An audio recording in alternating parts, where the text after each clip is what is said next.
Folks, Black Star Network is here.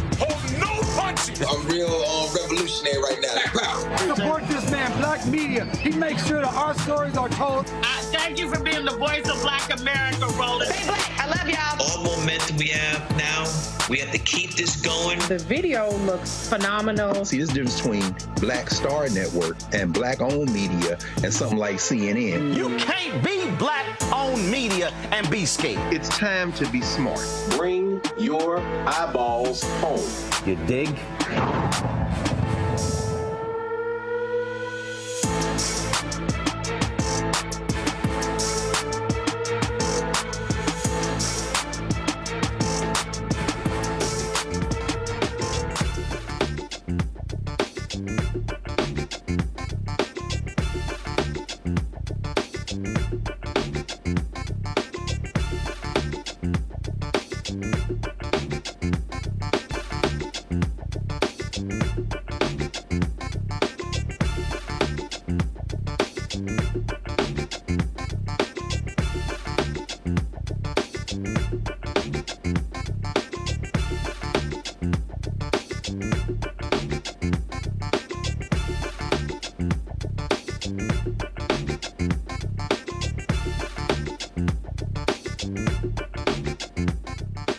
Today is Friday, February 2nd, 2024. Coming up on Roland Martin Unfiltered, streaming live on the Black Star Network. More than 1,000 black clergy call on President Joe Biden to push Israel Prime Minister Benjamin Netanyahu for a ceasefire. I will talk to one spiritual leader who says a ceasefire is necessary. Dr. Gina Stewart broke the precedent by becoming the first woman to deliver a sermon during the National Baptist Convention. The sermon was mysteriously taken down, and why did some of these pastors walk out? She will be joining us on the show. Today is exactly 2 years since Amir Locke was gunned down within seconds of the Minneapolis, Minnesota Police Department trying to execute a no-knock warrant. His family will be here to tell us how they've been doing to get justice for Amir. Plus, tonight we honor two legends we lost this week. Actor Carl Weathers, of course, known to play Apollo Creed in Rocky. He passed today at the age of 76. And we continue paying tribute to civil rights activist and radio talk show host Joe Madison, known as the Black Eagle. We'll talk to one of his Sirius XM radio hosts, Lori Daniels Favors. Also, Vice President Kamala Harris called into the network to express her thoughts on the passing of Joe. We'll have that. Plus, last night I was in Dallas. We'll hear from Reverend Al Sharpton, Reverend Frederick Douglass Haynes III, and also Harry Johnson, the MLK Memorial Foundation, with their tributes to Joe as well. It is time to bring the funk on Roland Martin Unfiltered on the Black Star Network. Let's go. He's got it. Whatever the miss, he's on it. Whatever it is, he's got the scoop, the fact, the find. And when it breaks, he's right on time and it's rolling. Best believe he's knowing. Putting it down from sports to news to politics. With entertainment just for kicks, he's rolling. It's on go, y'all. It's Roland Martin, rolling with Roland now. He's funk, he's fresh, he's real, the best, you know he's Roland Martin now.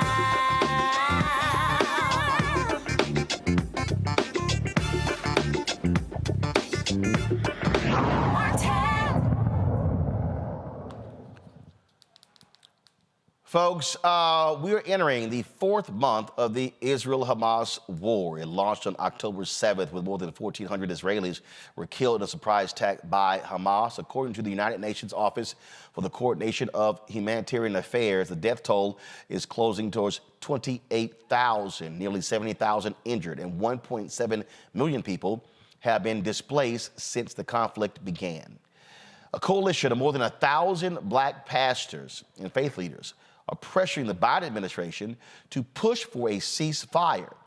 Folks, through meetings with White House officials, open letters and of course ads in newspapers, ministers have made a moral case for President Biden and his administration to do all they can to pressure Israel to cease its offensive operations in Gaza. Joining me now is Reverend Dr. Barbara Williams-Skinner, co-chair of the National Black Clergy Network.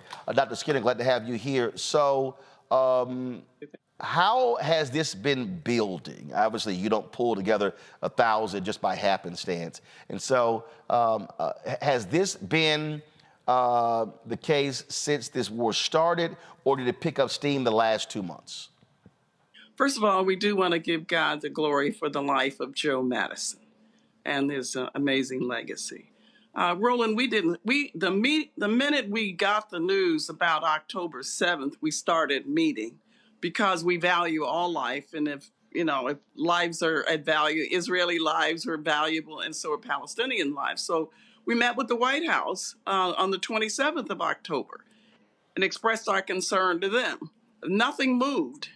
So on the 8th of November, we took out that ad. It didn't start with that. Our first letter was maybe signed by maybe 300 Black clergy.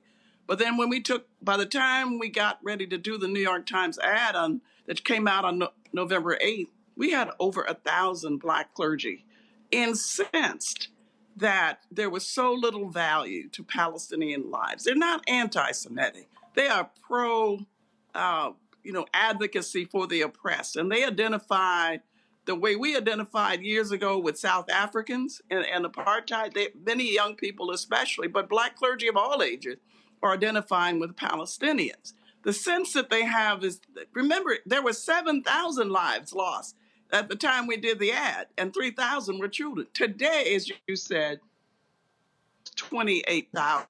Okay. So at what point are enough lives enough to be lost? And there's no end in sight. Starvation, pandemic, disease, famine is happening right now. And you can't target an apartment building or a school or a hospital and say, there's one person in there we want to get, but there are 500 others who have nothing to do with the fight, and you shoot the bomb, you intend to kill them. We are deeply concerned that there is no end in sight. So we call for a bilateral ceasefire. We think that this is going to explode to the entire Middle East. We saw three black young people killed from Georgia. Black community is paying the price of this.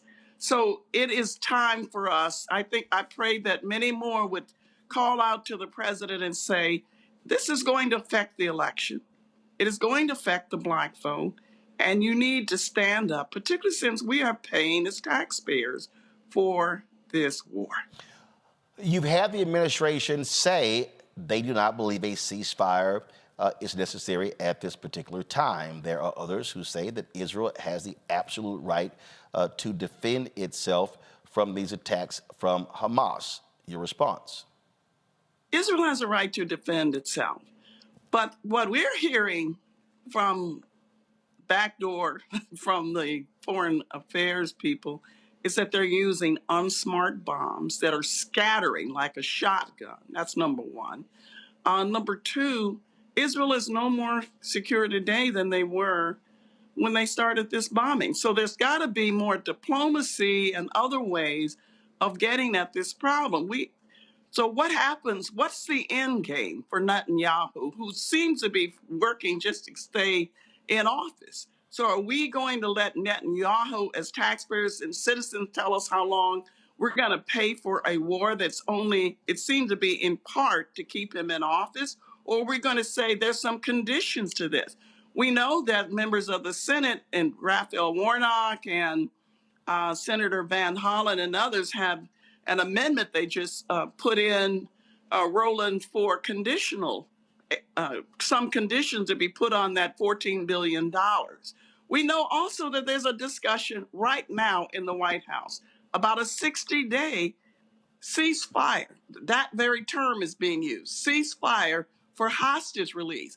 If you're going to release hostages for 60 days, then you can add humanitarian aid to that hostage release and extend that. while you're talking about diplomacy. This is bilateral. We're not talking about Israel only putting down their arms. We're saying Egypt, Qatar, and others are standing in the place in those negotiations for Hamas. They're having that conversation while people are being killed. Ceasefire, a bilateral ceasefire, is the only way to save human lives and to move toward a two-state solution, which is the only answer in the Middle East. Do you believe that the ad taken out and the release of this letter was reported in the New York Times on Sunday? Do you believe it is having an effect? Oh, absolutely. I mean, it's having an effect in this sense, Roland. It's forcing people to make some moral choices. And not just Black people, young people of all races are struggling with this. Even those who are concerned with climate justice, who are committed to the Biden administration, are stalling in their support. You can look at what's happening in Michigan, one of the battleground states, that the president, any candidate has to win. The Arab leaders won't even meet with the president. This is going to spill over into 10 months into how you can get out, mobilize, and energize a vote on other issues that affect Black people, voting rights, health care, HBCU support, and all the other issues. You know, this is having a spillover effect for sure, because it's about lives. If either Palestinian lives matter, Israeli lives matter, or no lives matter.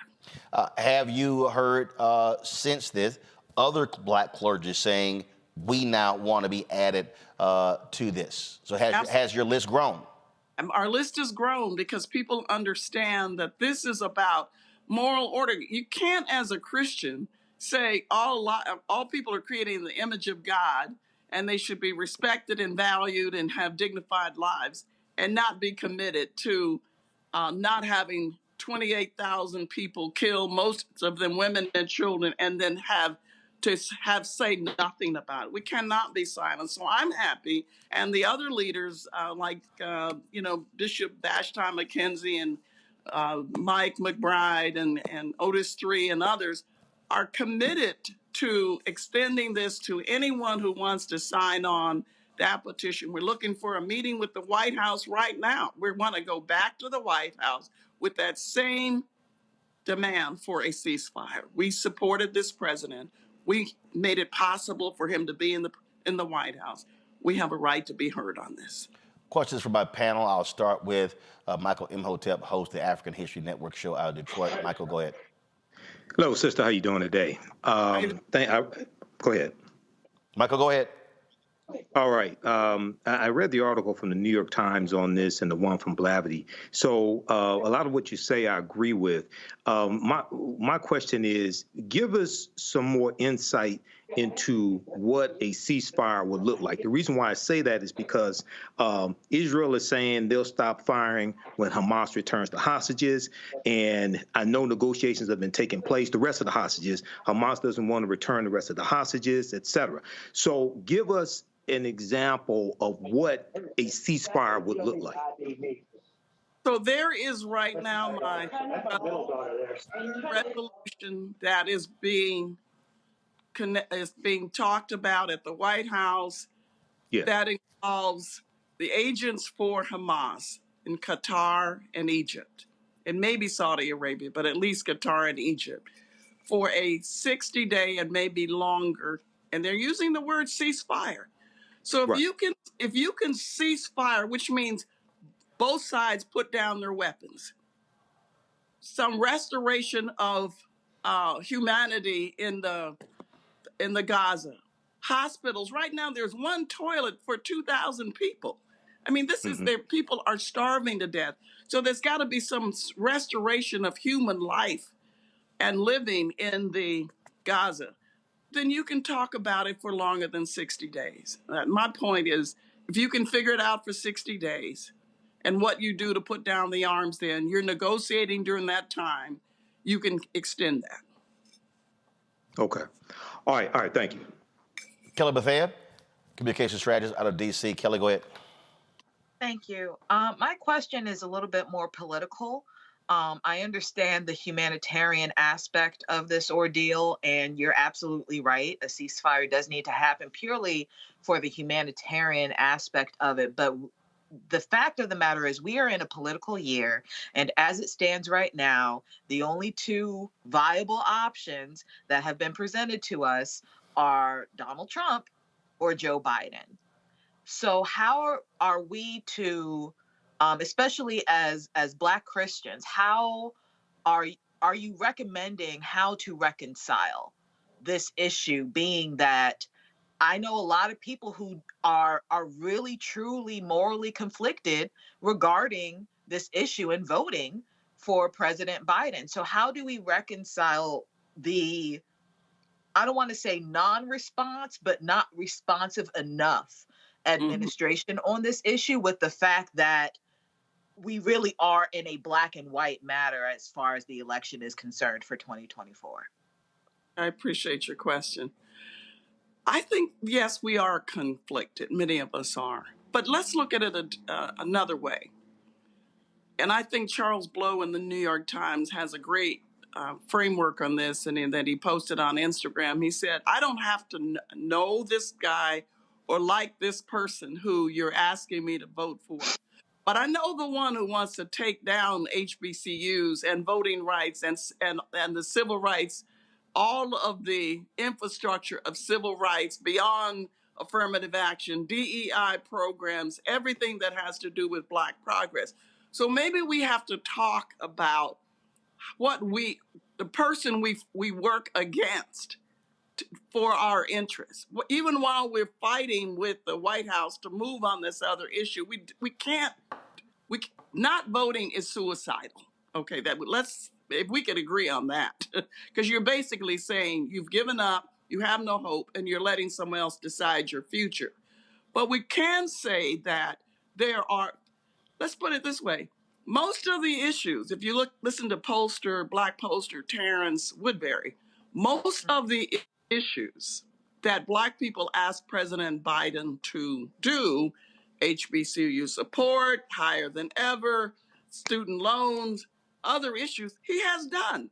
They've done a poor job of even communicating it, but they have done.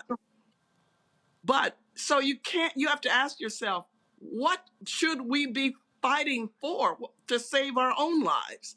What will make sure that someone who wants to deconstruct the entire democracy and all of the freedoms that Black people have gained and marginalized people have gained, there'll be no issue there. It's a non-starter. So at least in a democracy, I have a right to fight. I have a right to protest freely. I have other rights. So it's not a problem for me to talk about what I'm fighting for. I'm fighting for my children, my children's children, their right to be treated decently as Black Americans. That will not happen under the other guy. Trust me. So I've got to fight on both sides. But I'm not complicit in the sense that who should I vote for?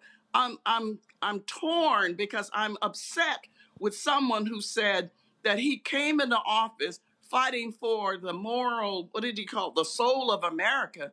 And there's nothing about the soul of America or even across the globe that's happening in the Middle East. But I am not complicit. I'm not unclear about the fact that Donald Trump wants to take down everything that has to do with people of color's freedom. So I got to fight to save my people. So I'm clear about that. Thank you. Matt Manning, civil rights attorney, joining us from Corpus Christi, Texas. Matt, go right ahead.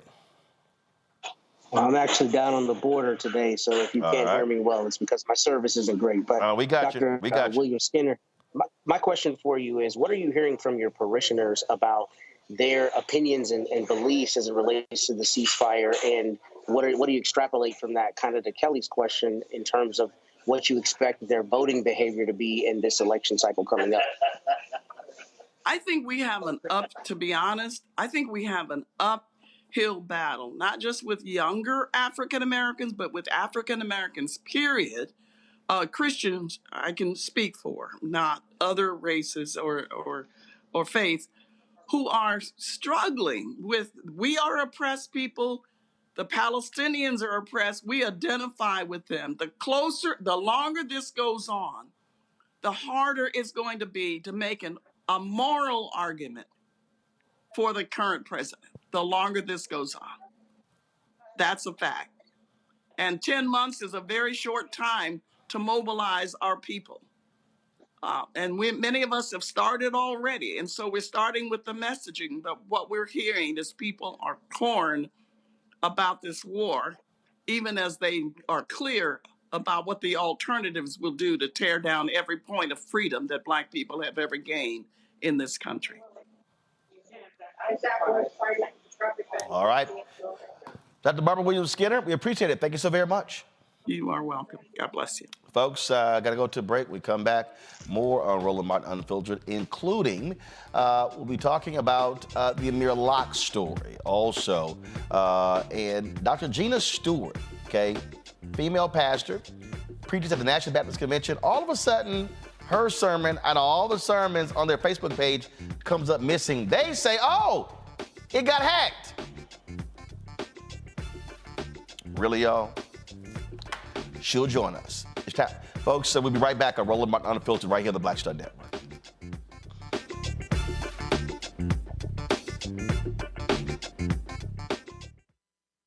For the last 15 or maybe 16 years, 18 years, I'll say, since when I moved to LA, I hadn't had a break. I hadn't had a vacation, probably a week vacation here and there. Right. This year, after I got finished doing Queen Sugar and we wrapped it out, because I knew I had 2 TV shows coming on at the same time, I said, I'm going to take a little break. So I've been on break for the first time, and I can afford it now. Praise God. You know what I'm saying? Right. So I can afford it. I'm like, I can sit back and ain't got nothing to worry about, man.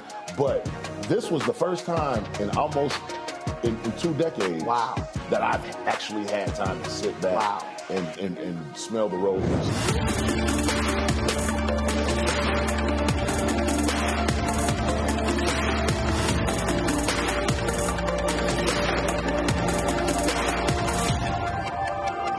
Next on the Black Table with me, Craig Carr. Immigrants lured off Texas streets and shipped to places like Martha's Vineyard and Washington, D.C. Believe it or not, we've seen it all before. You people in the North, you're so sympathetic to Black people, you take them. 60 years ago, they called it the reverse freedom rides. Back then, Southern governors shipped Black people north with the false promise of jobs and a better life. It's a part of a well-known playbook being brought back to life. So what's next? That's next on the Black Table, a conversation with Dr. Gerald Horne about this issue of the reverse freedom rides, right here on the Black Star Network. Hey, yo, what's up? This is Mr. Dalvin right here. What's up? This is KC. Sitting here representing the JODECI, that's Jodeci, right here on Roland Martin Unfiltered.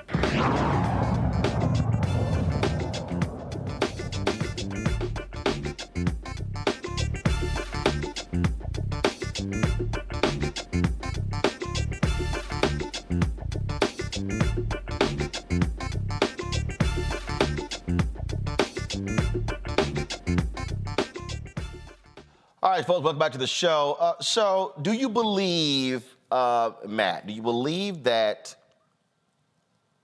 if there is not a ceasefire, and we're hearing reports that both sides are negotiating a 60-day ceasefire, do you believe if this prolongs that it is going to have a negative impact on young voter turnout, Black voter turnout, Muslim turnout, and this could potentially hinder Biden-Harris being reelected?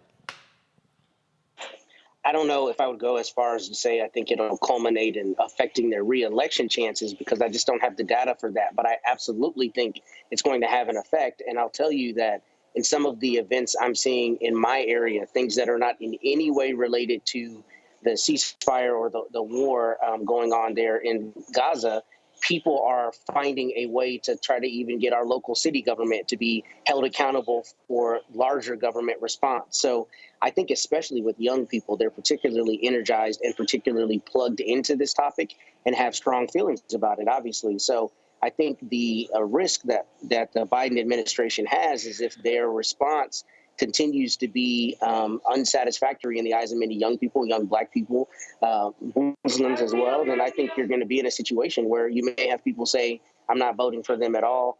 I doubt you'll have people going over to Trump, but that's going to take away from their expected base. So I think it absolutely is going to have an effect, although I'm not sure if it will completely undermine their reelection chances. Kelly, we look at polling data. We see what it says. We see the energy that's on social media. We hear it as well. You have Arab Americans who have refused to even meet with President Joe Biden, people from his campaign or from the White House as well. And so just how do you think, again, this plays out when you talk about, because the intense emotions around this are real? Well, that's what I was alluding to in my question to the last speaker. It's just the fact that we are now in an age where we have access to pretty much any type of information that we could possibly want to know about, right? And it just so happens that because this is in our faces by way of our own media, people have opinions about it. People have strong opinions about it. And it just so happens to be an election year, and the incumbent, being President Biden, feels a little bit mum about it. He's not giving a response that is definitive regarding the position of, are you going to let Israel keep killing Palestinians recklessly in this regard? When you look on TikTok, when you look on other social media platforms, but specifically TikTok, you have a lot of actual subject matter experts on this matter. And it just so happened, like I said, it is an election year, and these people are still saying what needs to be said about the Middle East conflict. So when it comes to, what I think it's going to be a very close election. Not just because of youth voter turnout, because if I recall correctly, stats show that youth voter turnout, while it is helpful, we are still in an age where older Americans are the biggest voting bloc that we have. So without youth voter turnout, I don't think Biden is going to win, but it's going to be incredibly, incredibly close if he does not rectify this matter in a way that actually, frankly, makes him seem human about it. Because just saying October 7th over and over again against everything that we're seeing online, that, mind you, is not propaganda, it's not AI, it's not fixed or tweaked or anything like that. This is stuff happening live on the ground, as opposed to what we have seen from IDF and the like that has been proven to be false information. So that's the issue here. We're looking in real time the eradication of a people and a country, being us, that has been rooted in freedom and democracy and basically being the police officers of the world, frankly, unnecessarily so in a lot of ways, not policing this issue. That is the crux of what people have angst about, and that's going to come out in this election. Michael? Roland, the election is 10 months away. A lot is going to happen between now and then. It could have an effect on the youth vote. It could depress the youth vote if a ceasefire does not happen. Now, hostages can be released without a permanent ceasefire taking place. So a lot of this is unknown. It's going to be a close election. It was going to be a close election before this happened, October 7th. Okay, in the 2020 election really came down to about 40,000 votes over 3 or 4 states. Even though Biden won by 7 million popular votes, it was those 40,000 votes in about 3 or 4 states that gave him the 306, I think it was, electoral college votes that put him over 270. So this is going to be close either way. Okay. We could be close to a 60-day ceasefire right now to get more hostages released, including American hostages. So we'll have to see how this plays out. But also at the same time, I do agree the Biden-Harris administration, as well as the Biden campaign, has to do I know they're ramping up, but they have to do a better job of messaging, especially down at the grassroots. People who don't read the U.S. Constitution, people who don't follow politics on a daily basis. Okay, they have to do a better job of messaging what has been accomplished, and contrast that to Donald Trump and Republicans, because it's not just Trump himself, it's Republicans who overwhelmingly, consistently vote almost against everything that's been accomplished by the Biden-Harris administration. Matt.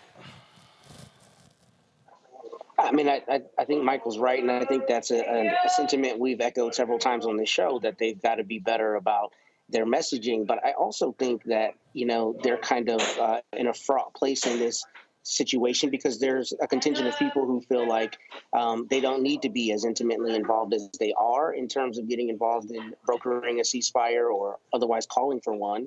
And then there's a contingent of people that feel that they need to be even more demonstrative in terms of their position on calling out Israel for its human rights abuses. So I think it's fraught with issues no matter how they approach it. But in terms of young people particularly, I think the messaging has to be clear, and the messaging has to be stronger against genocide, against the humanitarian issues, so that there aren't people who say, look, the United States is in bed with Israel, and no matter what Israel does, it's never going to call it out. I think that's the sentiment of many people, and I think the Biden-Harris administration would do well to directly combat that.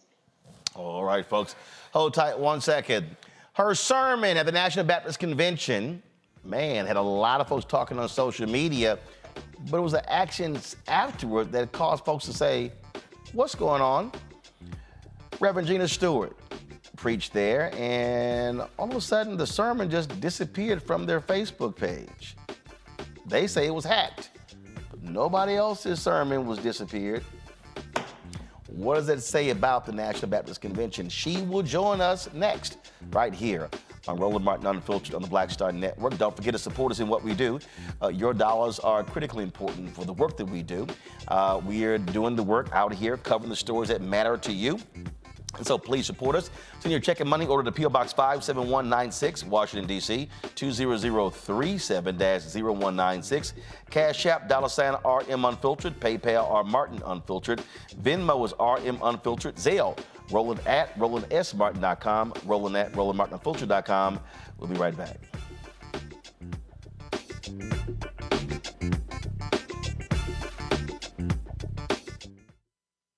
Grow your business or career with Grow with Google's wide range of online courses, digital training, and tools.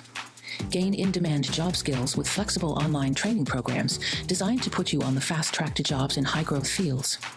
No experience is necessary. Learn at your own pace. Complete the online certificate program on your own terms. Stand out to employers, get on a path to in-demand jobs, and connect with top employers who are currently hiring. Take one professional career certificate program or all 6. Earn a Google Career Certificate to prepare for a job in a high-growth field like data analytics, project management, UX design, cybersecurity, and more. All professional career certificate programs must be completed by December 31st, 2024. Scan the QR code to complete the application. There are 1,000 scholarships available. Grow with Google and J. Hood and Associates. Be job ready and qualify for in-demand jobs. I'm Faraji Muhammad, live from LA. And this is The Culture. The Culture is a two-way conversation. You and me. We talk about the stories, politics, the good, the bad, and the downright ugly. So join our community every day at 3 p.m. Eastern and let your voice be heard. Hey, we're all in this together. So let's talk about it and see what kind of trouble we can get into. It's The Culture. Weekdays at 3, only on the Black Star Network. Carl Payne pretending to be Roland Martin. Holla! You ain't got to wear black and gold every damn place, okay? Ooh, I'm an alpha, yay. All right, you're 58 years old. It's over. And you are now watching Roland Martin Unfiltered. Uncut, unplugged, and undamn believable.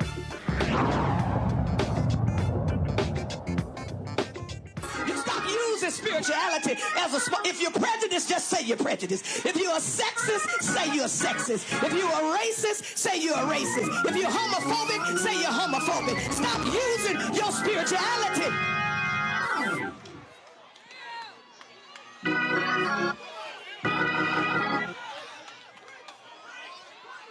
Jesus is in trouble. High five somebody, say he in trouble.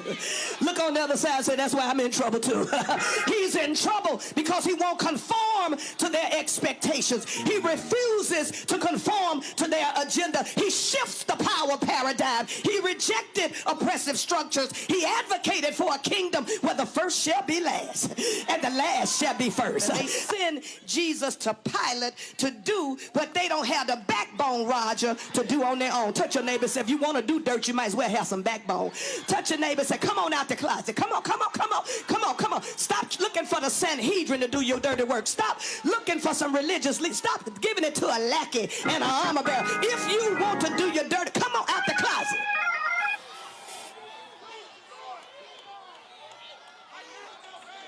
In his book, Shaping the Claim, Dr. Marvin McMichael asserts that instead of using biblical characters as models of how we should live, we should use them as mirrors of how we actually do live. The truth of the matter is we don't want to be like Pilate, but we really are. The truth of the matter is we want to stand up for justice, but we get scared. The truth of the matter is that we want to let Jesus go free, but we are worried about political expediency.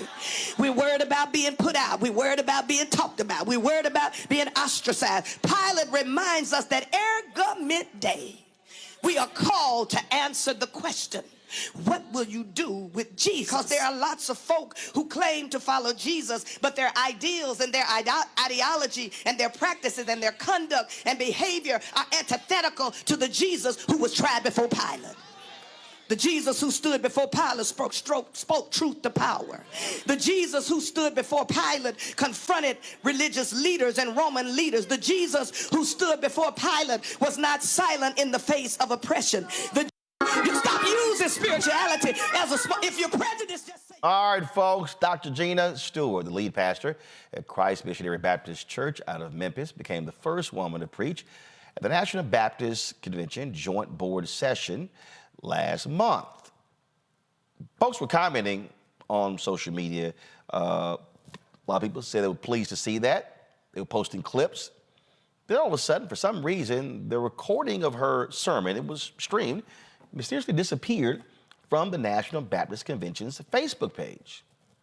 Now, they claim that it got hacked.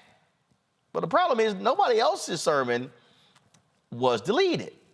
Now, the sermon, we found it on the church's YouTube page. Dr. Gina Stewart joins us right now from Memphis. Glad to have you on the show. My wife, Reverend Dr. Jackie Hood Martins, had sent me a text about you preaching. And then when I saw all the brouhaha, I said, you might want to go back and see what happened. And she actually said there was photos that were posted. She had sent me because apparently it was a Facebook, somebody posted on Facebook that some of the ministers walked out when you came to the podium. Did you see that happen? First of all, let me thank you, Roland, for this invitation and for the opportunity to share. No, I did not see it. I heard that there were persons who walked out during my preachment and also prior to me getting up to preach, but I did not see it myself. So now I also understand that the sermon is back on the Facebook page, but I was also told that at the end of your sermon, you preached about the need for the church to respect black female preachers. But apparently that's missing? It's my understanding that the sermon has been edited. I've been traveling since I preached there last week, and so I have not had a chance to go and view it myself. But if you're talking about basically the part after the celebration, where I was really trying to encourage the persons who were in attendance to practice what Dr. Katie Cannon calls emancipatory praxis, which is after we hear a sermon, we should look for ways to trace out liberating strategies to live out that word. And so I was naming some of the things, trying to provide some concrete examples of how we can not only support women, but how we can be on the side of justice. particularly as people of faith. Why do you, now look, you have some folks who are so old school, they believe that the Bible said that women cannot and should not preach. I always get a kick out of that because if anybody actually reads the Bible, when Jesus came back, all the dudes had left. They left before Jesus came back. All the guys left. So when Jesus came back, he was like, where the brothers at? And it was only women there. And it was the women who then went and told everybody, hey, brother man came back. And told the story. Right. Yeah. So Jesus, first of all, Jesus models an egalitarian ministry. Jesus was a friend to women. Jesus affirmed women. Jesus stood up for women. Jesus empowered women. Women supported the ministry of Jesus. And so when we look at Jesus as a model, we see that Jesus' ministry was egalitarian. And in all of Jesus' interactions with women, Jesus was always looking for a way to not only neutralize the power of sin, but also to relieve those persons, not just women, but all people from oppression. Now, when you talk about scripture and what the Bible says, what I've discovered is that if people are looking for a reason to justify a position, which is part of what I was leaning toward or trying to allude to in my sermon, that we can find a verse, even if we do it in terms, use eisegesis to justify our position or our subjugation or our oppression of other people. But when we read the biblical witness, we find in the Old Testament as well as in the New Testament that women have always been used by God and that Jesus was certainly a friend to women, an advocate. How long have you been preaching? Legally since 1989, but I actually started speaking in churches when I was about 18 years old. So that would be close to 40 plus years. I take it that you have had to endure a whole lot from some of the rabbit fellas when it comes to being a woman of the cloth standing in a pulpit. And again, let's be real clear. A lot of these people, they don't have a problem with women serving in church.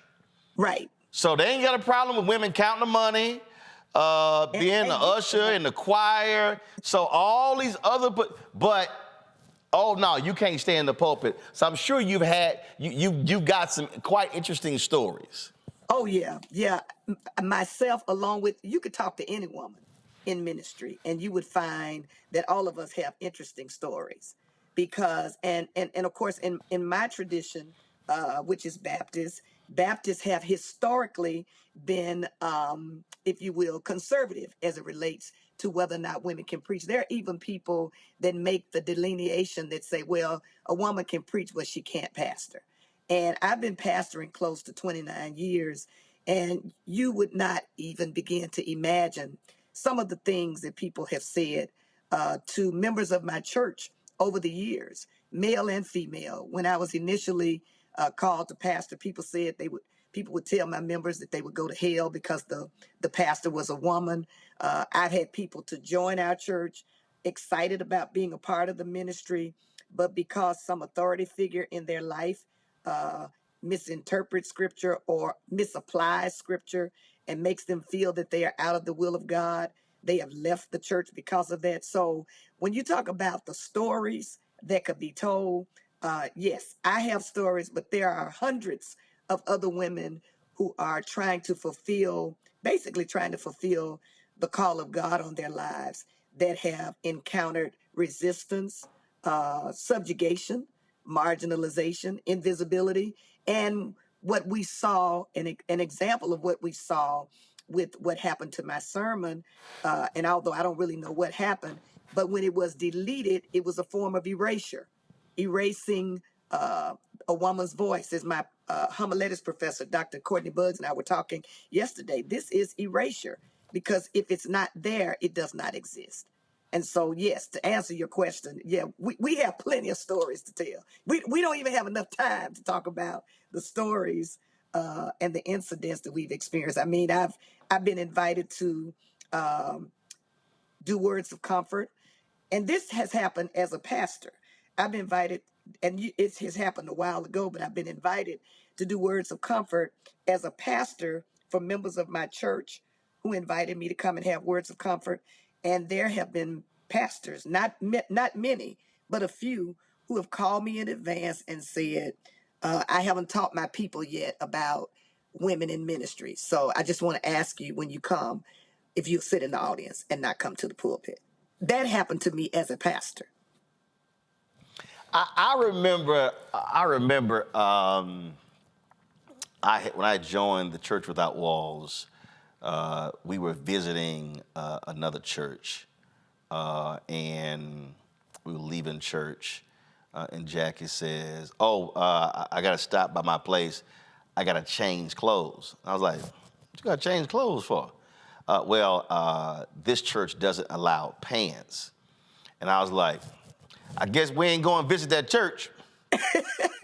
I said, we have to give Pastor West our and so then she started telling me about something that happened at this church where they all came in, and again, Pastor Ralph D. West, he was senior pastor at Brook Hollow Baptist Church, Church Without Walls. But at this particular church, one of the deacons, the homeboy decided to go off. He was like, she can't sit on the front row. And then the other pastors from Church Without Walls says, brother, this is Reverend Jackie Hood. She's the education minister. And she tells me that he puts his hand in her face and he's looking over here and says, I don't care who she is, she can't sit on the front row. And so then the other sisters in the church made room for her to sit on the second row. And I said, let me be real clear. If that ever happens and I'm there, you might as well go get some bail money. I said, because a deacon gonna get his ass whooped. That's exactly what I said. I said, I don't play. I said, I'm telling you right now, I said, go get some bail money, because a deacon's gonna get beat down at the front of the church if he put his hand in your face in my presence. I'm just letting you know how this gonna go down. So what happened? Well, did she leave? Oh, no, she sat the second row because, again, this is before we got together. This is before we got together. Okay. No, the story would not have ended that way if I was actually there at the church. But it's that kind of insanity that to me is just beyond stupid. And even in this case here, and I'm having my staff check right now in the control room because I want to know if the end got cut. And if so, that to me is grossly offensive that they would do that. And what's even more offensive to me is the hiding behind. If you gonna cut it, be a man and come out and say it. Right. But don't sit here, so you got hacked. Now, everybody else video up, but that one video came down. Come on now. See, and that's the other deal for me. If you're going to be big and bad enough to do something, own it, but don't try to hide behind the pulpit when you get called out publicly. Yeah, and one of the things that I've been saying is I think that what I hope this moment will do is create these kinds of teachable moments that we're having, where people are really having the discussion and really talking about what it means to experience injustice, whether you are a woman, whether you are same gender loving, whether you are people of color. Oppression is oppression, and oppression is real. It just so happened in this particular instance that what happened to me as a female or a woman. But I'm hoping that this will lead to a larger conversation about why the symptoms of what we saw with the removal of a video exist. Because what we're talking about are symptoms. What we really need to address is the systems that continually contribute to the oppression, the marginalization, the invisibility of women and other oppressed groups. And one of those things, one of those systems is patriarchy. One of those systems is sexism. One of those systems is misogyny. These are the larger issues that we often don't really want to talk about, because when we bring those up, much as when we bring up racism, people think that we are complaining, that we're fussing, that you have a complex and all those kinds of things. And yet these are the systems that are deeply embedded in society, in culture, and in our churches. And the tragedy is that they go on without impunity. As you said, that deacon pointed his finger in your wife's face unapologetically. Thankfully, Dr. Ralph West and his staff stood up for her, but in a lot of instances, that does not happen for women. So all is when that.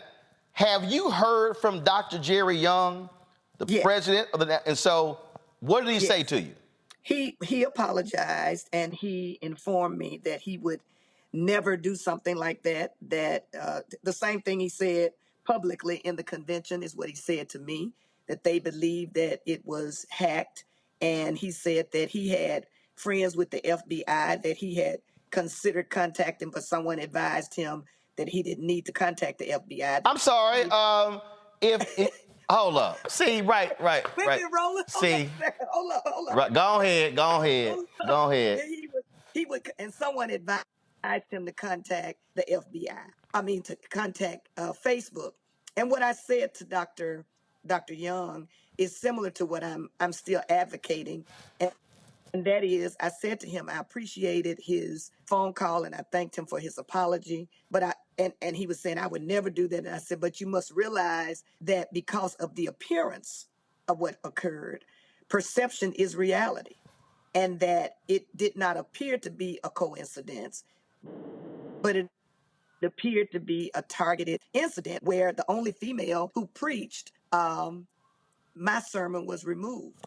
I also said to him that I believe this could be a pivotal moment for the convention, because there are many women who serve in that particular convention, and that question, the woman question, still needs to be addressed. And what I tried to encourage him to do, and my comments to him in terms of his apology with it, was that this is a pivotal moment. This could be a teaching moment. This could be a moment of liberation for the convention, a moment of liberation for the women that serve and serve diligently, who give their money, who serve, and not just for the National Baptist Convention, because we know that the needle still has not moved very much. There are many more women that serve. Several women have been elected to serve in pastoral leadership, and people are beginning to consider women, but the numbers, there's still a great disparity. And so what I said to him was, this could be a very pivotal moment. If we really want to talk about this, let's talk about this in ways that we can address why this needs to stop happening, and not why it happened, but why it needs to stop happening. Well, and what we've seen in the Southern Baptist Convention, how they are pulling back, how they are literally telling women, don't you dare call yourself reverend. In fact, that's what happened to Reverend Jackie. She was one of the top teachers at Lifeway. And they literally told her, you have to you take reverend off of your website. Do not refer to Reverend, or we are going to stop allowing you to be a Lifeway instructor. And I remember Reverend Fred Luter, who later became head of the Southern Baptist Convention. President. He said to me that, whenever she was teaching her class, he said, we all flocked to her class. He said, I remember being in the class, but that's what the Southern Baptist Convention did. And the only thing I can give them credit for is being honest. Yeah, I mean, they were upfront about it, and that has caused a serious problem because you've got a number of women who they made it perfectly clear we don't you're not gonna call yourself a reverend, you're not gonna call yourself a pastor, and that's been, again, they want to return it to being a very conservative convention, and the reality is that is causing friction. Numbers are dropping. The fastest growing part of the Christian church today is non-denominational. Folk not wanting to align with these denominations and all of their archaic rules. And to piggyback on what you've said, the other fastest growing population is the nuns, the non-affiliated, people who are not affiliated with any kind of church or denomination, because people see the hypocrisy, and I don't think people expect us to be perfect. People expect the church to be perfect, but they do expect us to be honest, expect us to be authentic, expect us to be realistic, even as we are struggling to think about how we want to practice Christianity and how we want to live out our lives as Christians, particularly those of us who claim to be followers of Jesus of Nazareth. Hold tight 1 second. I'm going to go to a quick break. And when I come back, my panel, they've got some questions. Folks, we're talking to Reverend Gina Stewart of Christ Missionary Baptist Church out of Memphis, who was the first woman to preach at the National Baptist Convention Joint Board Session. And it caused some of them to get in their feelings. We'll discuss more when we come back. Roland Martin Unfiltered right here on the Black Star Network.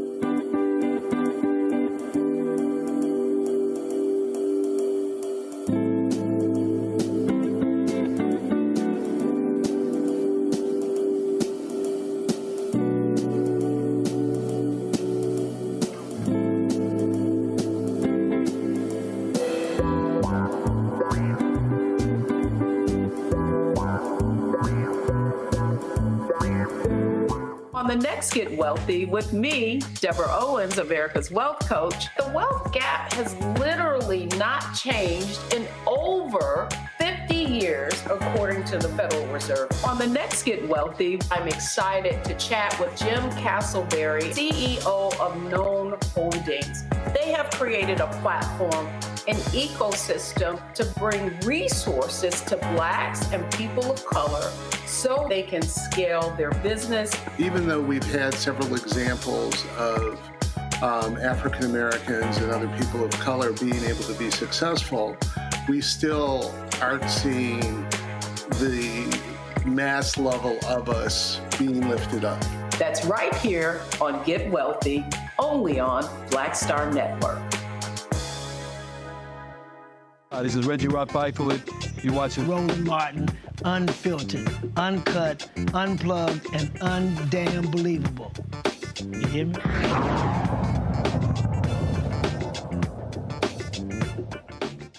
All right, folks, welcome back to Roland Martin Unfiltered. Some of y'all in the YouTube chat got me laughing. Y'all sitting here saying, Roland, I can't believe you sat there and cussed with the preacher on the show. First of all, in the words of Reverend Dr. William Barber, ass is in the Bible.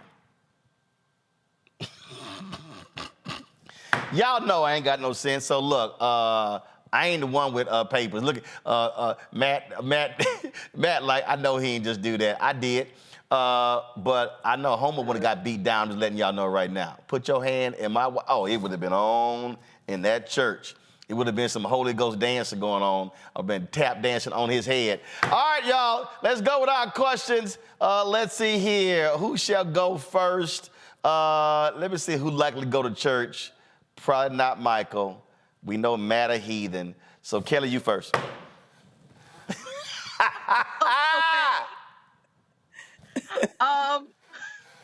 I'm sorry, that threw me for a loop. Reverend, thank you for coming on the show. Thank you. My question to you is a little personal because I actually haven't been to church in a while. correction. I haven't had a church home in a while, specifically because of church politics. I grew up in a mega church. I saw how they treated my mom and family upon, divorces and other, interfamily things, and the hypocrisy that you mentioned. I've definitely been witness to quite a few things. So it left a bad taste in my mouth. Not saying I'm any less Christian, but I'm really discerning when it comes to a church home. So my question to you is regarding women in the pulpit in general, because that's another thing. My mom was a minister of music. I've seen her on the pulpit many times, both as a music director and a musician, but also as a preacher. How do you encourage and help other women reconcile the church politics and, frankly, what you had to deal with just last week by way of what we've been talking about? How do you reconcile the church politics and the gunk, so to speak, with the pure faith that you have and the call that God has on many women's hearts to come to a pulpit? That's a long question and a good question, and I'll try to give you my Cliff Note version.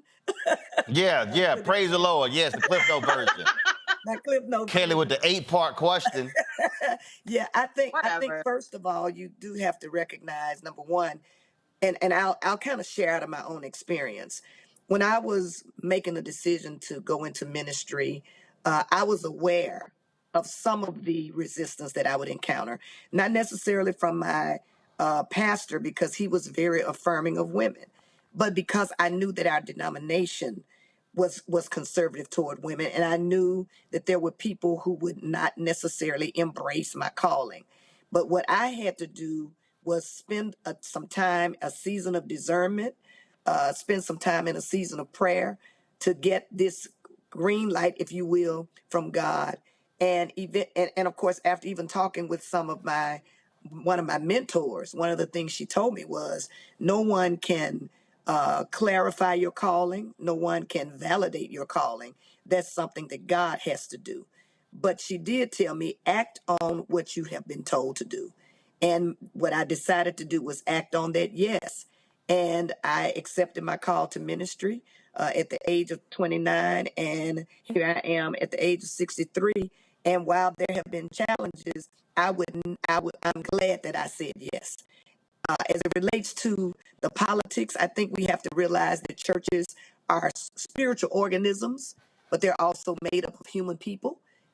And those people work with us on their jobs. They work with us on our jobs. They're in our sororities. They're in our fraternities.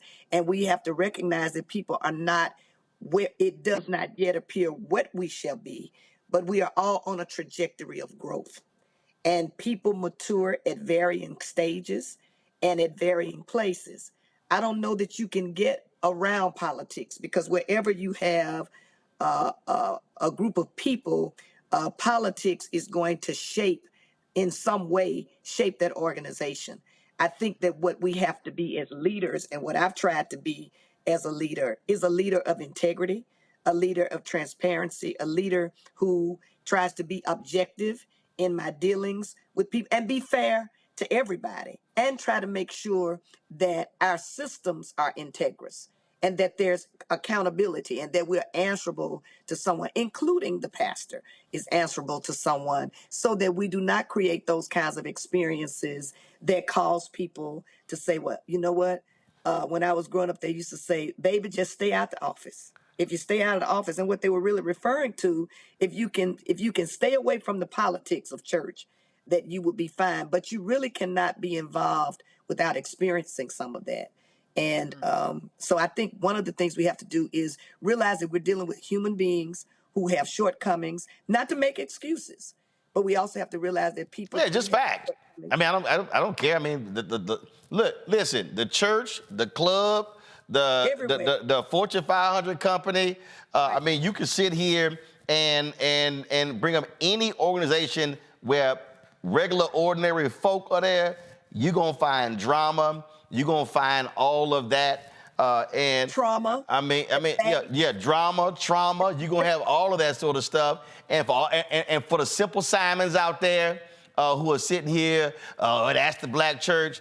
No, it's not. The biggest. It's not unique to the black church. Listen. The Southern Baptist Convention, a report was done showing all of the freaks and the pedophiles and the sexual abusers in there. And let's not talk about the Catholic Church and all of the nonsense there. So let's just be real clear right there. All right. And can I add, Roland, that I think the other thing has to do with expectations. Mm-hmm. And whenever there's a discrepancy between expectation and reality, disappointment occurs. When we go into a church, we have this expectation that it will be different, that it will just be joy to work with the saints, and that everybody loves Jesus and everybody is going to be above board, that people are not malicious, that you won't encounter any of the things we encounter on our job, but that is not the reality. The reality is that the same people that we work with on our jobs in these other spaces are also in our churches. Indeed. Matt? First, I want to say, Dr. Stewart, you notice that Roland talking about me, but he talking about fighting Deacon Aloysius Jenkins in the church. So hey, put your hand in my wife's face. I'm letting you know what's gonna go down. You make it. Well, you know what? In any event. We're grateful that you are willing to defend your spouse. That's for sure. Mm-hmm. Oh, listen. Do it to my wife, my sister, my mama. I'm just letting y'all know somebody gonna get smacked. Just letting y'all know. Hey, you said be upfront and honest. I'm being upfront and honest. I've been in federal court all day. Let me just say, not guilty, Roland. Just don't make any admission. But in any event, Dr. Stewart, thank you for joining us and thank you for your leadership. My father is actually a Baptist pastor in Austin, and he's had women preach in his church. But one of the things he and I talk about often when he talks about his church is the issues with membership. I mean, the average age of people in his church are, elderly, and he doesn't have a lot of young people coming to the church, even in a big city like Austin. So my question to you is, what are you finding as a corollary with women being put in prominent positions in the church like yourself, pastoring a church? Are you finding a correlation between how many young and new people you're able to bring into the fold and keep them there if women are prominently in leadership? I think it depends on the context. I'm in the South, and I had one person to tell me who had moved their membership, that they moved their membership because they wanted to see more men in leadership. And what I said to them was, I don't think you want to see more leadership. You probably wanted to see, your husband probably wanted to see all men in leadership. But because I believe in an inclusive kind of church, the body of Christ, that male and female bring gifts, children, seniors, young adults, etc., then inclusivity should be I try to practice inclusivity. And so as it relates to the way that I lead, women and men lead at our church. And we're trying to train children to grow up to lead. We give them space to lead. We try to create space because that's the kind of environment that I was raised in. In my church environment, I did not become an adult and start serving in churches and given opportunities to lead. I was given those opportunities to lead and to nurture my gifts from the age of 10 when I was baptized up until I began to accept my call to ministry, and then later went into the pastorate. So I think a lot of it has to do with I'm saying that to say, I think a lot of it has to do with the philosophy of the pastor and that pastor's ministry philosophy. I operate from a philosophy of inclusion, which means that I'm always trying to be intentional about making sure that everybody in the congregation is represented. Because when people come to a congregation, they need to see themselves. If a woman goes into a congregation and she doesn't see anything but men in leadership, that should be a red flag. Before the pastor says anything, it should be a red flag that this may not be a place where my gifts can flourish. Because who we put in leadership says a lot about what we think about the people that we are inviting to serve. Our values. That's right. Thank you, Doc. Michael. You're welcome. All right, Dr. Gina Stewart. I guess Roland said he was saving the heathen for last. But even though I don't go to Sustained. Even though I don't go to a church physically, I do attend services online. Bedside Baptist. The African Village out of Atlanta, Georgia. And you were doing that before COVID? Yeah, before COVID. Yeah. Yep, Bedside Baptist. Going back to 2010. Going back to 2010. What'd you say? Roland won't let you state your case. Gone. Gone. He always does that. Come on, Bedside Baptist. Come on, Bedside Baptist. So in your January 23rd speech, you said, I think the larger issue is how has patriarchy, how has misogyny, misogynoir, and sexism to the symptoms and the kinds of practices that we see. And then right before the break, you said that this can serve as a moment of liberation, and you talked about women being oppressed in the church. What was the response from pastors, from ministers, male pastors, ministers, etc., when you talked about this can serve as a moment of liberation and women being oppressed in the church? What was their response to those statements? Well, I didn't make that statement directly in my sermon. I was saying that I would hope that the way that the sermon has gone viral, that this could be a moment, this could be a watershed moment, a turning point for the church to examine some of its practices and even in other spaces, that we examine our practices in terms of the way that we treat not only women, but other oppressed and marginalized groups. Now, I will say that one of the things that, in addition to the way that this sermon has gone viral and just been on all kinds of platforms, has been the way that this message has resonated with male and female, with men and women. There were as many men complaining about the sermon being taken down as there were women. And I found that to be awe-inspiring and humbling at the same time, because typically you find that women will come to the defense of women, but in this particular case, it appeared to me as I have received text messages and messages of encouragement from people on social media, in my direct, folks are DMing me on Facebook. It has been men and women who have been affirming this message. And I'm hoping that will continue, that this will not just be a one-time moment, but this will be a movement, that we will really begin to try to be like Claudia, because at the end of the day, what I was really, the question of the sermon was, what will you do with Jesus of Nazareth?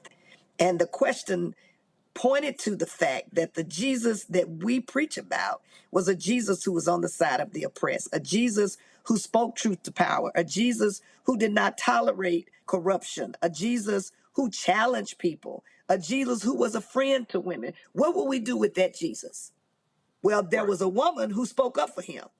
And I believe that is a part of our charge, that as we represent Jesus, we speak up for Jesus in those spaces where we see those kinds of practices taking place. We're talking about not just what we do on a Sunday morning, but what do we do, or when a sermon is proclaimed, but what happens after the benediction is given, after we have shouted, after we have danced, after we have spoken in tongues or whatever, and rejoiced and celebrated all of the rhetorical artistry and the homiletical genius that we love so much in Black preaching. At the end of the day, how will we live our lives? What will be our way of being in the world as people who follow Jesus of Nazareth? And how will we practice our Christianity? What has been a blessing has been the response of male and female, and even young people and children. Right. All right, then. Well, Reverend Stewart, I appreciate it. Thank you so very much. So are you a deacon, Roland? No, I'm bootleg. You what? Not bootleg. I'm bootleg. I'm bootleg.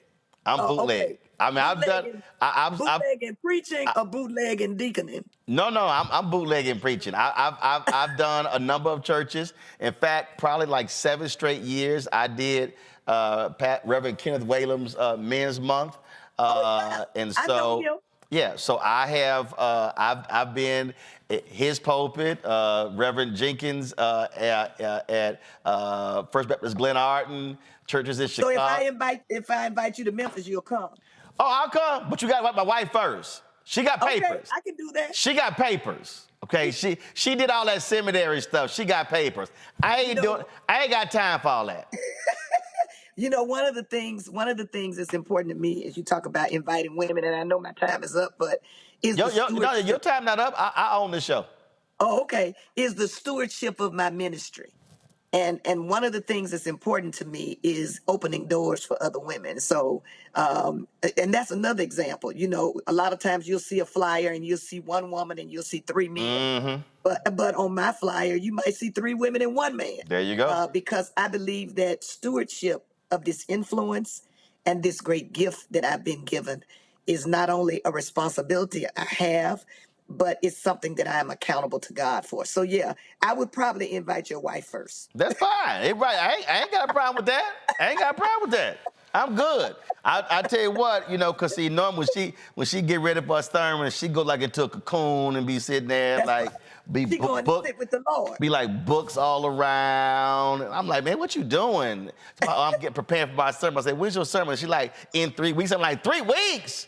Like, what you doing? So she's taking her assignment serious. I'm like, man, that's just, so she got. Long live Reverend Jack. She got mad at me because I did a church. I did 3 services in Chicago. So we in the car. She's like, what you gonna talk about? I'm like, I ain't decided. So I'm sick. 'Cause I don't write speeches. So we sit in the Pope, and they already introduced me, and the choir singing, and so I grab my Bible, open it up. I see a scripture, cut that sucker in half, come up with the title, and I knocked it out in about 40 minutes. And she was like, I can't stand when you do that. I said, baby, don't hate the gift. So you both have different sermon methodology. I said, don't hate the gift. Don't hate the gift. What you shaking your head for, Matt? Don't hate the gift. I can't hear you, Matt. He's muted. Matt, you're on mute. Y'all got Matt turned down? Listen, they said, Mike, what you say, Matt? Now, Matt, you on mute. I don't know what's going on. Well, bottom line is, listen, that's how I roll. And so, listen, God gives me to a whole different way. But that cocoon stuff, I'm like, girl, that's way too much for me. I can't. No, that's too much for me. Listen, Roland, everybody's methodology is different. I know. I just tell them, don't hate the gift. Yeah. Sorry. Okay. I appreciate it. You got it like that, okay? All right, hey, like he gave it to me. I'm gonna use it. All right. That's right. I appreciate it. All right, let me know when I'm coming to Memphis. All right. All right, I appreciate it. Thanks so much. Folks, going to a break. We come back. We're gonna chat with the family of Amir Locke. It's been 2 years since he was gunned down by cops in Minneapolis. They have continued to keep his memory alive, and we'll discuss that on the show. Plus, we pay tribute to Joe Madison. Vice President Kamala Harris went on Clay Kane's show on Sirius XM and shared her reflections on Joe. President Joe Biden also released a statement last night as well. We have all of that for you. And I'm actually going through, sitting here looking at all the photos from We Want Washington Watch. I'm going to have some of those ready for you when we pay tribute to Joe. You're watching Roland Martin Unfiltered right here on the Black Star Network. Back in a moment.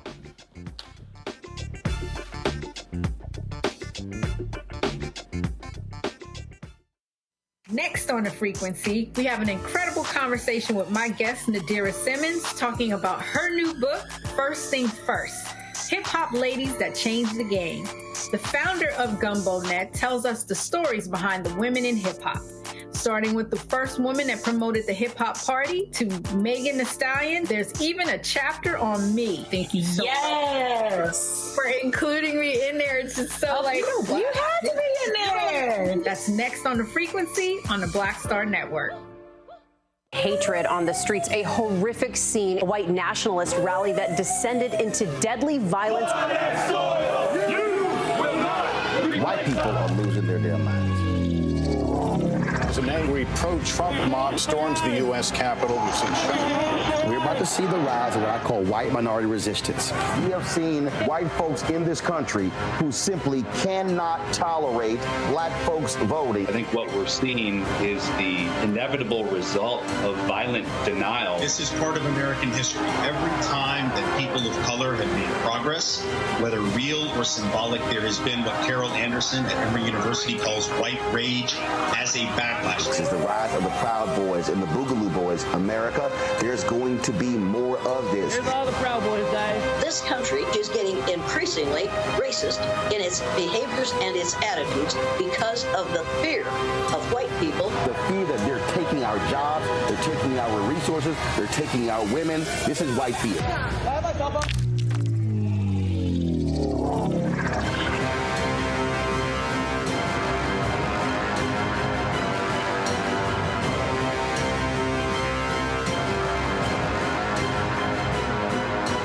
When you talk about blackness and what happens in black culture, we're about covering these things that matter to us, speaking to our issues and concerns. This is a genuine people-powered movement. There's a lot of stuff that we're not getting. You get it, and you spread the word. We wish to plead our own cause. Too long have others spoken for us. We cannot tell our own story if we can't pay for it. This is about covering us. Invest in black-owned media. Your dollars matter. We don't have to keep asking them to cover our stuff. So please support us in what we do, folks. We want to hit 2,000 people, $50 this month, raise $100,000. We're behind $100,000, so we want to hit that. Y'all money makes this possible. Checks and money orders go to P.O. Box 57196, Washington, D.C. 20037-0196. The Cash App is $RM Unfiltered. PayPal is R Martin Unfiltered. Venmo is RM Unfiltered. Zelle is Roland at RolandSMartin.com. Next on the Black Table with me, Greg Carr. Immigrants lured off Texas streets and shipped to places like Martha's Vineyard and Washington, D.C. Believe it or not, we've seen it all before. You people in the North, you're so sympathetic to black people, you take them. 60 years ago, they called it the reverse freedom rides. Back then, Southern governors shipped black people north with the false promise of jobs and a better life. It's a part of a well-known playbook being brought back to life. So what's next? That's next on the Black Table, a conversation with Dr. Gerald Horne about this issue of the reverse freedom rides, right here on the Black Star Network.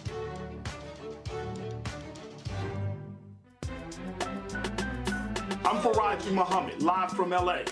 And this is The Culture. The Culture is a two-way conversation. You and me. We talk about the stories, politics, the good, the bad, and the downright ugly. So join our community every day at 3 p.m. Eastern and let your voice be heard. Hey, we're all in this together. So let's talk about it and see what kind of trouble we can get into. It's The Culture, weekdays at 3, only on the Black Star Network. What's up, y'all? This is Wendell Haskins, a.k.a. Win Hogan at the Original T Golf Classic. And you know I watch Roland Martin Unfiltered.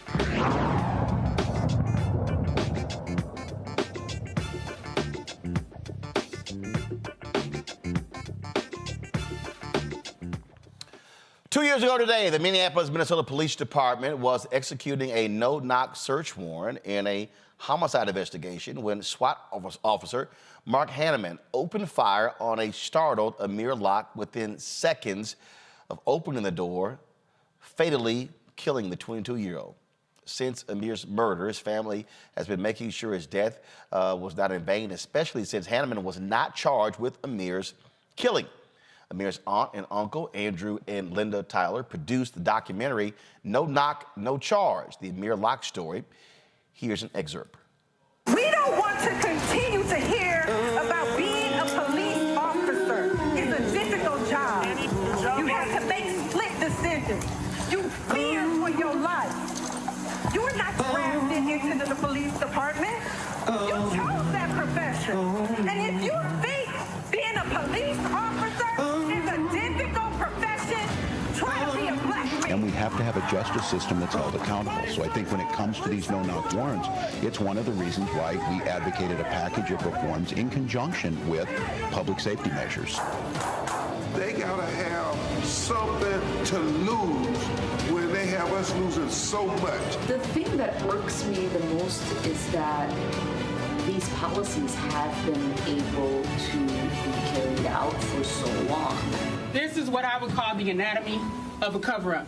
Amir's gun barrel is pointed straight ahead. Officer Hanneman is to the right of where the gun is pointed. This appears to be the gun laying on its side. You can see the outline of the trigger guard. Amir never pointed the gun at any of the officers. Minnesota has a responsibility to its citizens. If the law does not allow us to file criminal charges in this case, what can we do? Yeah, I'm sorry it took this tragedy, but there are voices now saying across the political spectrum that these are dangerous. They're dangerous for, as you saw in this case, a young man, they're dangerous for police. And we need to figure out what the best practice is to make sure, one, we're getting violent criminals or folks that we're looking for off the streets, but this young man had nothing to do with the warrant. It didn't matter that Amir's name wasn't on the warrant, because we don't have a right to a name in the eyes of some in this country. They go to the funeral home after the Minneapolis coroner's office wouldn't release the body. They wouldn't allow for them to see their son. They wouldn't allow for them to identify their baby boy. See how was super wrong, PG. They made us do this. Amir did everything that every law-abiding gun owner in Minnesota does. Apparently, errant shots into other parts of the house, which in an apartment building puts other people at risk. Continue to have your restless nights, because I know you do. You were probably restless before they decided to not charge you today. If you had time to kick a couch 2 times, not one, but twice, you had time to de-escalate the situation of my melanin black son. Now, you're going to have to deal with me. So my question is real simple. Are you going to press charges once we show you that there's more evidence in the Amir Locke case? Or once you actually go back and review and look at all of the evidence? Folks, they join us. Andrew, his wife Linda, and Amir's parents, Karen Wells and Andre Locke Sr. Glad to have all of you here. When it comes to this documentary, obviously for some, they would say that that's just having to relive all of this over and over and over again. But why was it so important for y'all to do this, to push this story out, and for people to not forget what happened? Let's see here. Karen and Andre, I'll start with you first. Well, it's like first off, thank you for having us on the show.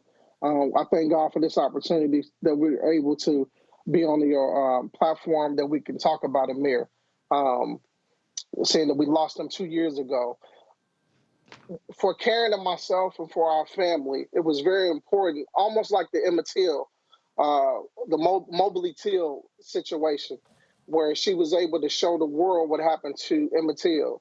And this was Karen's take on it, and also my take on it. And I agree with that, so that we can make sure that he wasn't forgotten, and so that the world can see that the truth needs no support. Karen? Once again, I would also like to say thank you for having us on your show and continuing to be a voice for our son, Amir Locke. Like Andre Sr. stated and said, it's very important for people to understand and know that in cases like this, officers and the media always put out a one-sided narrative. And Amir was awaking out of his sleep. He was not part of the warrant. As a matter of fact, nobody that lived in that apartment was part of the warrant, which was not for a person, but they were actually using the SWAT team to search for property in a case that had nothing to do with our son. And so we want everybody to know that no-knock warrants are deadly. And as you can see, our son didn't make it out alive. And we also want them to see the truth behind an unjust slave patrol, modern day slave patrol, and how they continue to lie and murder our children. Andrew and Linda, your perspective, please. Again, Roland, we want to thank you for this opportunity because while people forget, we never forget because we lost Amir. So we have to live with it every single day. And like you said on the onset of this interview, you said, why do it when people have to relive it over and over again? Because the truth needs to come out. We thought that Attorney Keith Ellis would do his job, would hold the cops accountable, and charges would be brought. And even if we lost, at least charges was brought.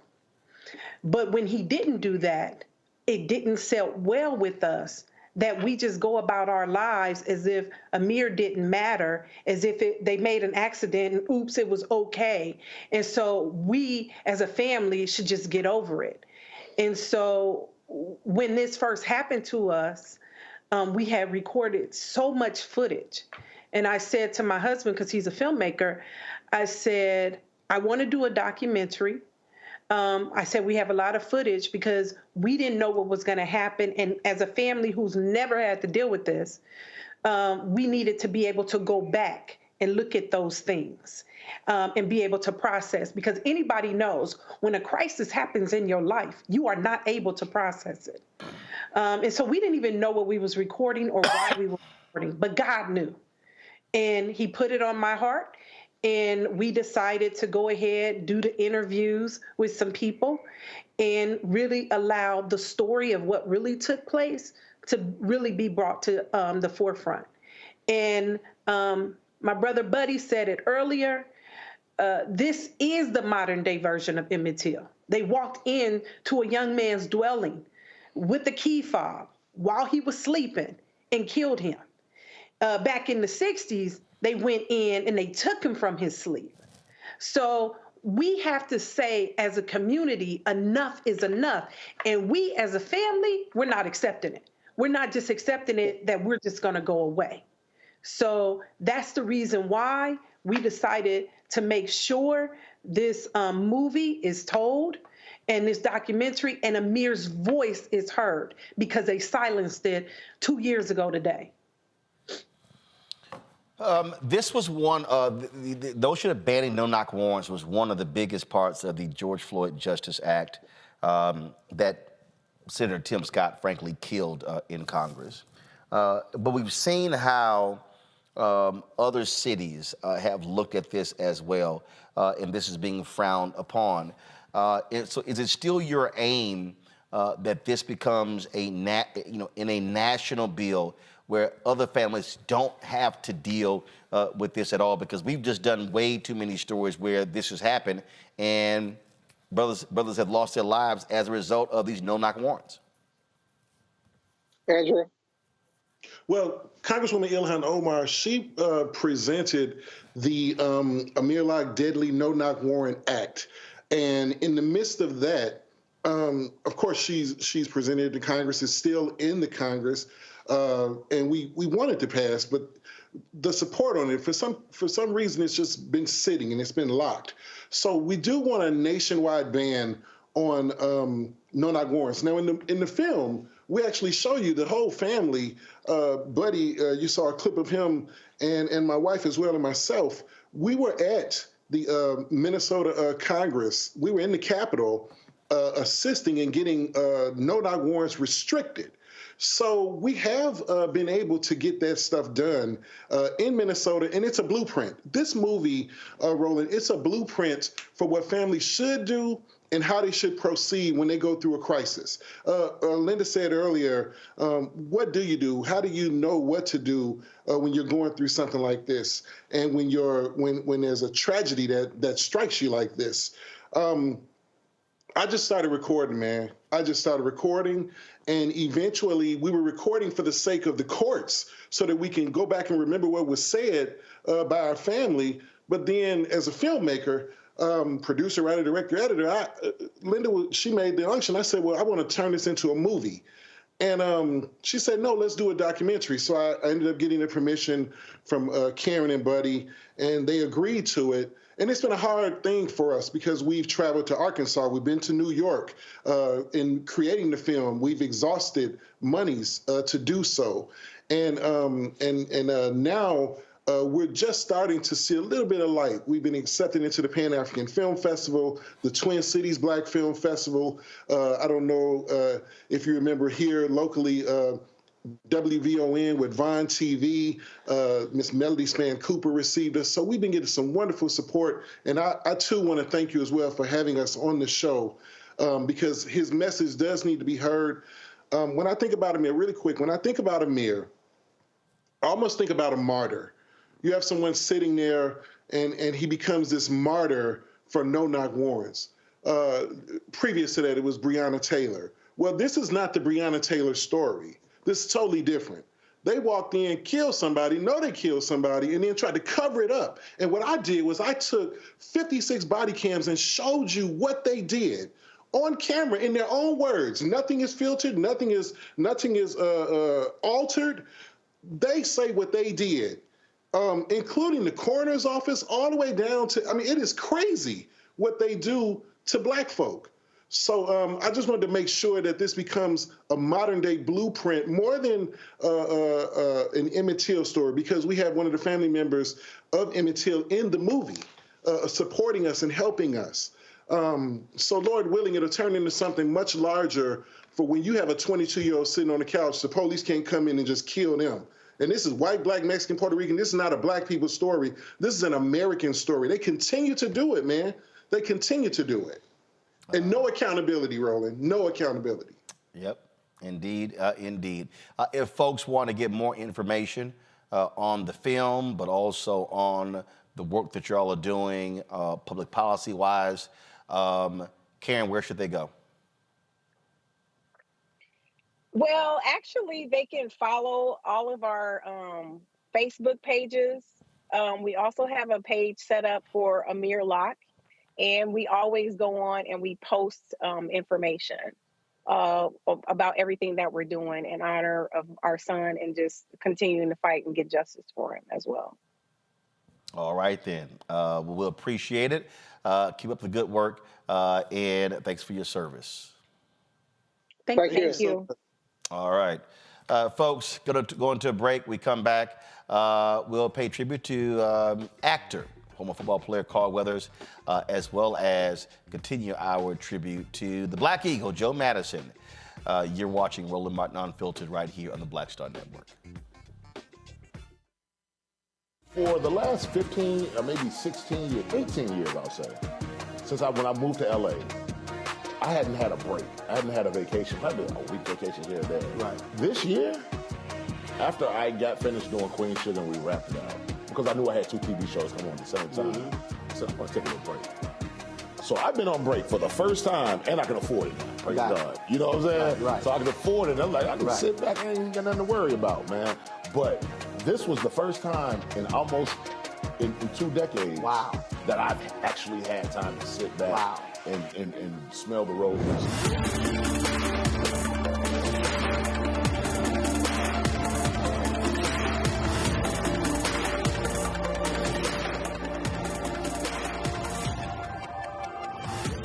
Next on the Black Table with me, Craig Carr.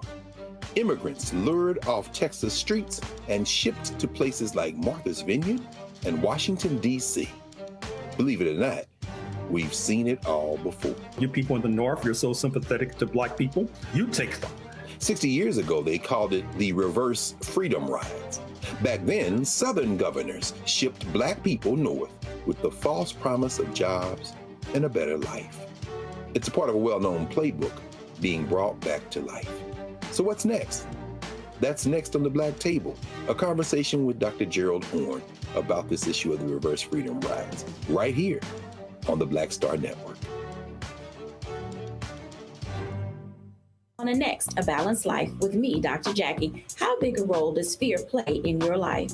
Your relationship to it and how to deal with it can be the difference between living a healthy life, a balanced life, or a miserable one. Whenever the power of fear comes along, you need to put yourself in that holding pattern and breathe, examine, find out if there's something that your survival instinct requires you to either fight or take flight. Facing your fears and making them work for you instead of against you. That's all next on A Balanced Life on Black Star Network.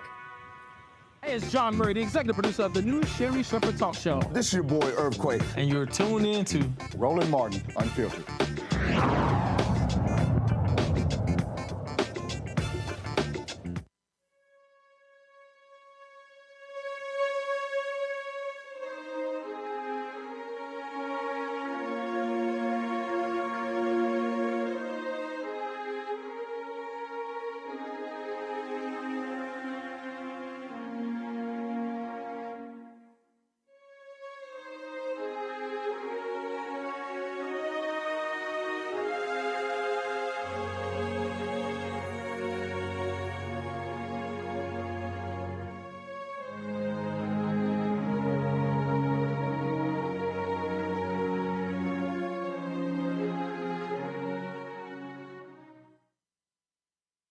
Folks, we got the news today that 76-year-old actor and athlete Carl Weathers, who starred as Apollo Creed in the first 4 Rocky films, also appeared in Predator, Happy Gilmore, and dozens of other movies and TV shows, died at the age of 76. His family released this statement about his passing. We're deeply saddened to announce the passing of Carl Weathers.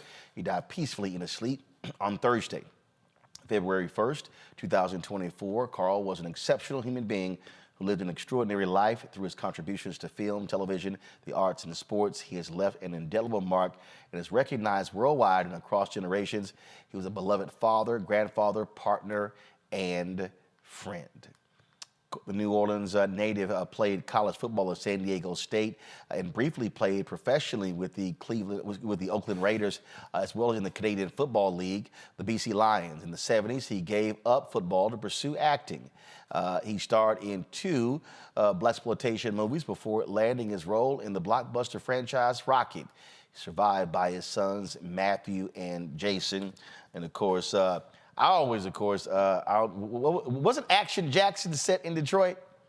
Was this where it was set? So that was always one of my favorites of Carl Weathers in Action Jackson. Matt, shaking your head. Seems like you a fan of that one too, huh? Always think of when I think of Carl Weathers as Action Jackson first. Absolutely, absolutely. So it was always glad to see him. Kelly, I met and I was trying to find, and I did not. It was funny because we took some photos. There was an Icon Man event in LA probably about 12 years ago, and he was one of the folks there. And I can tell you, anytime I was at different events, and if I did see Carl Weathers there, folks always paid their respects to him, and he was beloved by a lot of folks there in Hollywood. I mean, I have yet, in all the tributes that I've seen thus far this evening, I've yet to see anything that reflects even an inkling of content towards this man. He, by all accounts, was a wonderful human being. Actually, one of my favorite roles that he played was in The Mandalorian, as well as I believe the last season of In the Heat of the Night. Yep, he was in that. He was in that. Love that. Yeah, I love that show, and that was my first introduction to Carl Weathers. So I respect his craft. I respect everything about him. Certainly, his talent is going to be missed considerably in Hollywood. Indeed. Michael? Yeah, I remember Carl Weathers in Bucktown with Fred Williamson. I remember him on Good Times, husband of the Wiggler, the woman who JJ was doing a portrait of. Of course, we remember him in the Rocky movies. He really broke out in the Rocky movies. I don't think Sylvester Stallone had to kill the brother though in Rocky IV, but that's a whole nother conversation. But also, I went to go see him in the theater in Action Jackson. Okay, co-starring with Vanity as well, and it was set in Detroit. And I was hoping they would make that into a series, but they never did. He was excellent in Action Jackson. So yes, he was on in the heat of the night as well. After Howard Rollins. I think after Howard Rollins left the show, he was on In the Heat of the Night also. So this is a big loss. He was a fantastic actor, and we're going to learn, and fantastic human being as well. But we're going to learn more about him as the days go on also. Folks, yesterday, of course, we learned the sad news of the passing of Joe Madison, and so many tributes have poured in for Joe, passed away at the age of 74. Of course, longtime voice, Radio Hall of Fame as well. Today on Clay Cane's show, Vice President Kamala Harris called in to share her thoughts about Joe Madison, the Black Eagle. In honor of Mr. Joe Madison, it is truly a pleasure to have on Vice President Kamala Harris. Thank you for being here, Vice President Kamala Harris. Thank you, Clay. I'm actually on Air Force 2 heading to South Carolina. I know Joe would want that. I'm heading over there because we want to make sure everybody gets out to vote for the first Democratic primary, and for the first time historically it'll be in South Carolina. But I just have to say to you, to your listeners, to Sherry, Mr. Madison's wife, and their children, I was so very sorry to hear the news of his passing. You know, I just talked to him, I think it was about 2 weeks ago, and I love Joe Madison. I have to tell you, he was one of the first interviews I did when I arrived in D.C. in the United States Senate. I looked it up. It was in that February. I arrived in D.C. that January of 2017, and Joe Madison was one of the first serious interviews that I did after becoming only the second black woman to join the United States Senate. And he was just such a dear, and just I always just enjoyed just talking with him and laughing with him about our world and our country. Absolutely. And Vice President Harris, the road to Congress really was talking to Joe Madison. It honestly was talking to Joe Madison. That was such an important part if you wanted to connect with black communities, talking to him. What are your memories sitting down with the one and only Mr. Joe Madison? Joe Madison, first of all, my memories are of over the years, whenever there was a moment in terms of what was happening in our country that was a significant moment, an inflection moment, I always talked with Joe Madison. And in fact, the first interview I did was after or during the time that I was questioning the then Attorney General that was being appointed, Jeff Sessions, under then President Trump. And over the years, whenever every big moment came, I would talk with Joe Madison, and he would always be able to, in the conversation, remind us all about the history on an issue. He always had a perspective that is a reflection of the voice of the people. And then he always had a wonderful way of finding something humorous about the moment, in a way that we all understood the ironies of these moments, the hypocrisy of the moment, but also when we could even just think about the joy of a moment. And Joe would always ask, Joe Madison would always ask, and he would ask of us all to ask, what are we going to do about it, whatever that moment was, especially when it was a challenging moment. Before you go, Vice President Harris, we all know that Mr. Joe Madison was a true advocate for voting rights. He went on a hunger strike. That is part of his legacy. If you could just speak to the audience of the kind of work that he did around voting rights, and especially in this 2024 election cycle, how he would want us to show up, how he would want us to participate. So the character of Joe Madison that I so admired is the character that he had an incredible sense of optimism about what is possible, but it was, to your point, a lived experience for him that he reminded us all of, that you got to fight. You got to fight for progress, and you can't be passive. You can't be a passive observer. Joe Madison, he loves our people. And I always had an incredible amount of pride, and that pride extended to always, reminding us all that we got to participate, we got to be active around election time, we got to vote. I certainly think about this election coming up this November being an election where we each have to decide what kind of country do we want to live in. And I think that, knowing Joe, if I could be so bold as to say, he would say, well, you can participate in deciding what kind of country you want to live in, and one way to do that is by voting. I truly thank you. My audience thanks you for coming on in this moment and speaking to us.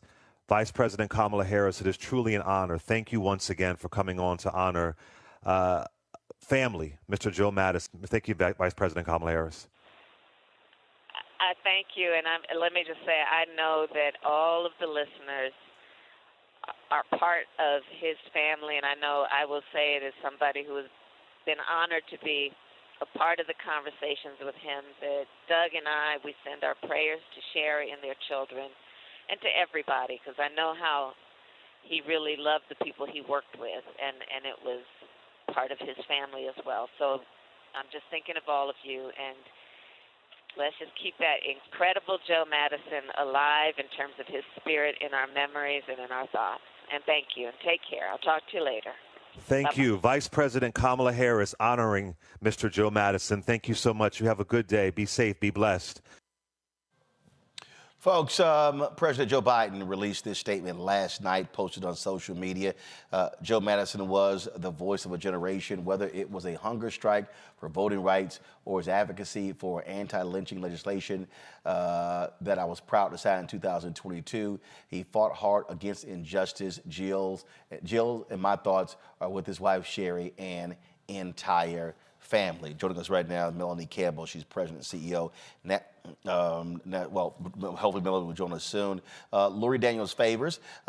She's executive director for the Center for Law and Social Justice at Medgar Evers College. Also hosts a show on Sirius XM Radio. Lori, you had, I was looking at some of the social media posts. I was traveling, flying back from Dallas from Pastor Haynes' event last night, and you had quite an emotional show today in honor of Joe Madison. And it was almost impossible not to, Roland.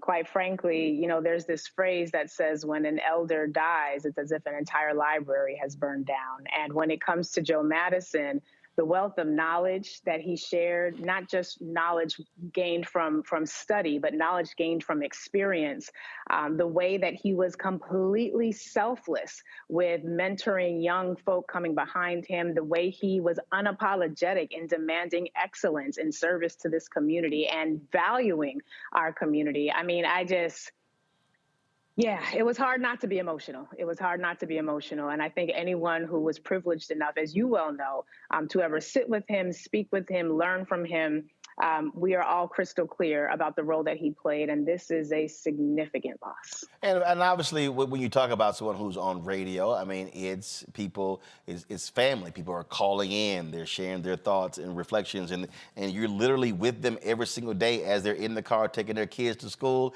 as they're at work, as they are, cleaning up around the house. And so it's a much more, I think it's a much more personal relationship than it is even people who watch you on television. Radio just totally different.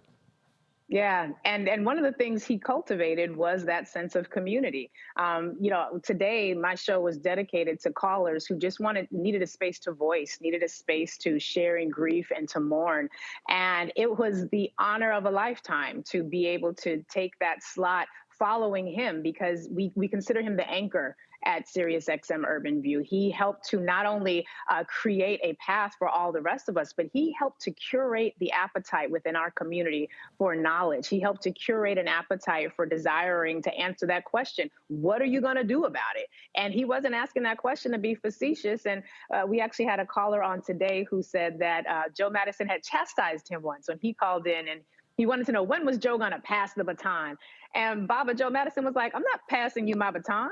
My torch. I will light your torch, but I'm not going to give you my torch, because then I'm in the dark and I'm in the cold. And we have to not just think about passing a torch, but using our wisdom those who are elders to light the torches of those coming behind us, because we don't want anyone in the dark. We want us all to be able to be pointed towards the light. And that was something he did masterfully. And one of the benefits that we do have, however, for those of you who are listeners of SiriusXM, you know that for the past several months while he was navigating his transition, and we were praying for him, rooting for him, every morning, 4-hour show, still able to run on the classics because the decades of work that he had done, the interviews, the conversations, as relevant now as they had ever been. And so truly it is, again, as I said, a significant loss. The difference I would say here is that we have his messaging. We have access to his content. We have access to his voice still, even in this time. And that's something that I think is going to be a real source of comfort for a lot of folks. Michael Imhotep, your thoughts? I live in Detroit. From Detroit, I remember hearing Joe Madison years ago on the radio here in Detroit. I think it was WXYZ radio. And he actually came to my school when I was in high school, and he spoke to us in the auditorium, Cass Tech. And I remember him talking about, one of the things I remember him saying is that, a lot of people were talking about African Americans being athletes, things like this, and a lot of African American children being athletes. But he told us that there were more Black people working at NASA using their brains than there are professional athletes, right? And now, this was years before Hidden Figures came out, years before we learned about Katherine Johnson and the human computers, the African-American women who wrote code. And I remember seeing Joe Madison a few times here on Roland Martin Unfiltered as well. This is a huge loss. He was an activist as well. He wasn't just a radio host. He was an activist involved in the NAACP here in Detroit. Then he goes on to Washington, D.C. So, this is a huge loss, but I think it's a testament, and there's a big difference between podcasters or people who are YouTube personalities and people who learn this craft and use it for the betterment of African Americans and the betterment of America in general. That's right. Matt? I found the Black Eagle when I was in law school, and all I will say is that I hope that I leave a legacy of being as fearless and as direct in not only what I'm saying and in advocating for my people, but that there never be a question of where my loyalty lies and where my pursuit of the truth lies. And that's what I think of when I think of the Black Eagle, is fearlessness, right? I mean, as a lawyer, that's what I try to exude when I'm representing clients, and that's what he did for our people. He was fearless, and he asked the questions other people are afraid to ask, and called us to task. And I hope that I leave the same kind of legacy, because that's what I think of when I think of the Black Eagle. Melody Campbell joins us right now, National Coalition on Civic Voter Participation. She's there in South Carolina. Melody, go right ahead with your reflections about Joe Madison. Hi, Roland. We're out here in South Carolina. One of the things that that I loved about our brother Joe Madison, the Black Eagle, he was just so unapologetic about being Black, about speaking up for Black, by challenging all of us. I'm here in South Carolina. One of the things we know about his history, his NAACP history, was about making sure that we voted. He just could not stand people not taking exercising the power of our ballot. And so I thought about that, Roland. And back in October was the last time I was blessed to be on his show when we went down to Florida. And, we spent time talking about how we got to get this thing done, what's at stake. It's still like, I know he's gone, but it's just his light was so strong. I just can't believe that light has been extinguished on this side of glory. But it also, everywhere we've been, people have been mentioning it, Joe Madison, in the space we're in right now, Roland, with the brothers. Brothers are talking about that. Spent some time to just take a moment because his voice resonated for brothers from all walks of life.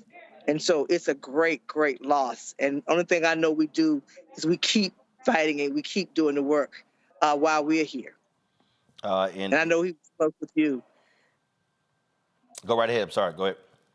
And I know you eyes were closed, and I'm really sad. I'm just honest. I'm really sad, and just gonna keep fighting and remembering him by doing the work and doing the best we can to make sure our people are not wiped out in this political process by making sure that we maximize our power through that vote. Indeed, indeed. Melanie Campbell, we appreciate it. Thanks a lot. Thank you, Ro. Folks, last night I was in Dallas at the installation service for Reverend Dr. Frederick Haynes, the new president and CEO of the National Urban League. Reverend Al Sharpton caught up with him, and here's what he had to say about the Black Eagle. All right, here we go. 3, 2, 1.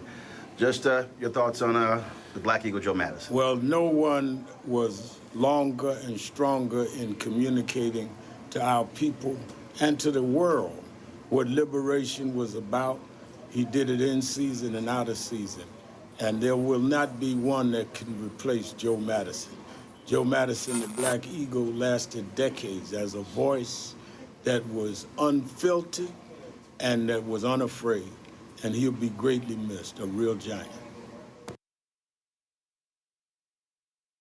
Who leads the MLK Memorial Foundation, got the opportunity to also talk with Harry, and he talked about the role that Joe played in the building of the MLK Memorial. All right. Again, how critical was Joe, his voice, especially when it came to the memorial? Let me tell you, Joe Madison was just a wonderful human being. From his days in Detroit to being in D.C., helping us with the memorial, especially when we dedicate the memorial. Joe was there every step of the way, helping the voice to get people out, to contribute, to donate, to build what we now know as the Martin Luther King Memorial. Sorry to hear about his loss. Blessings to his family and all his listeners. He was a great man. And as I said, Reverend Haynes, he is the new president and CEO of the Rainbow Push Coalition, and here is Reverend Haynes. Was our voice, our unapologetic, unafraid voice, who spoke truth to power, but also in the tradition, as you mentioned tonight, Roland, of Frederick Douglass and the North Star. He carried that, man. He carried that. Showing up at marches, protests. I mean, Joe was always there. So he didn't just talk it during his radio show. Joe Madison showed up for us all the time. And so today, man, my heart is broken because this man has left a huge void that we're going to have to fight to fill, because Joe Madison was about it. And I first met him at a protest march. That's how serious, I'd heard his voice, but I saw him at a protest march because Joe Madison was about it. So he's going to be missed because he truly was the Black Eagle. Lori, final thoughts from you when it comes to the folks there at SiriusXM. I mean, he basically was who all looked up to. He was, I dare say, Papa Bear of SiriusXM for the brothers and the sisters. You would not be wrong with that, Brother Roland. And we have this tagline on SiriusXM's Urban View, the channel where we all serve. And the tagline is where talk empowers and becomes action. And Baba Joe Madison embodied what that meant in real time. And he was one of the reasons why a lot of us knew we could be in a space like that, because he believed in us, he believed in our people, he believed in empowering us to do what it was that was necessary to tie our purpose to the needs of our community and to walk in that purpose with our backs straight. And I just pray that we will continue to uphold his legacy. There is no replacing Joe Madison. Let us be crystal clear. But we can all answer the question that he would every day pose to his audience and pose to us. What are you going to do about it? And then get busy figuring it out and get it done. Our people deserve activists, organizers, radio spokespersons who love us unapologetically, and he embodied that. And I just pray that his example continues to be a light for all of us. Lurie Daniels Favors, we appreciate it. Thanks a lot.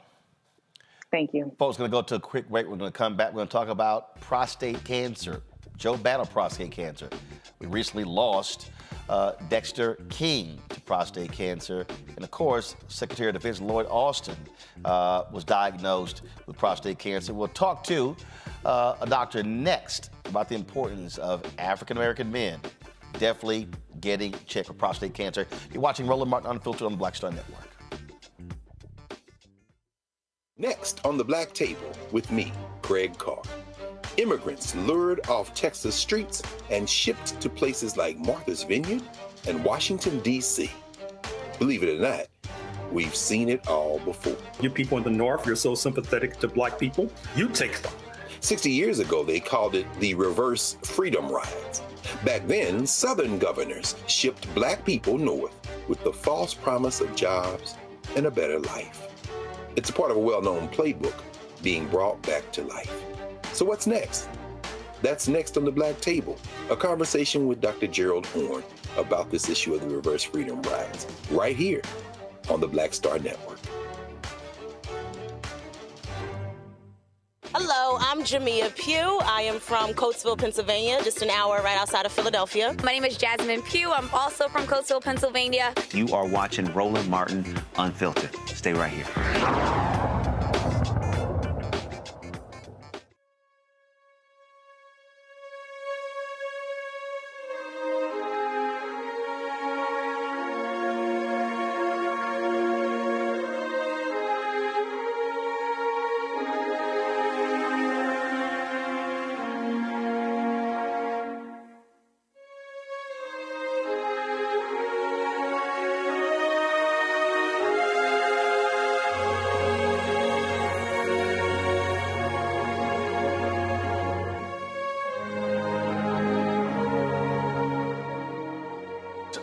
Joe Madison, who passed away at the age of 74, battled prostate cancer on a couple of occasions. He previously had defeated prostate cancer in 2022 when he was on his hunger strike for voting rights. He had announced that it had spread and he continued the hunger strike. This is actually him talking about that with his audience. The Black Eagle. And here's a highlight from today's show.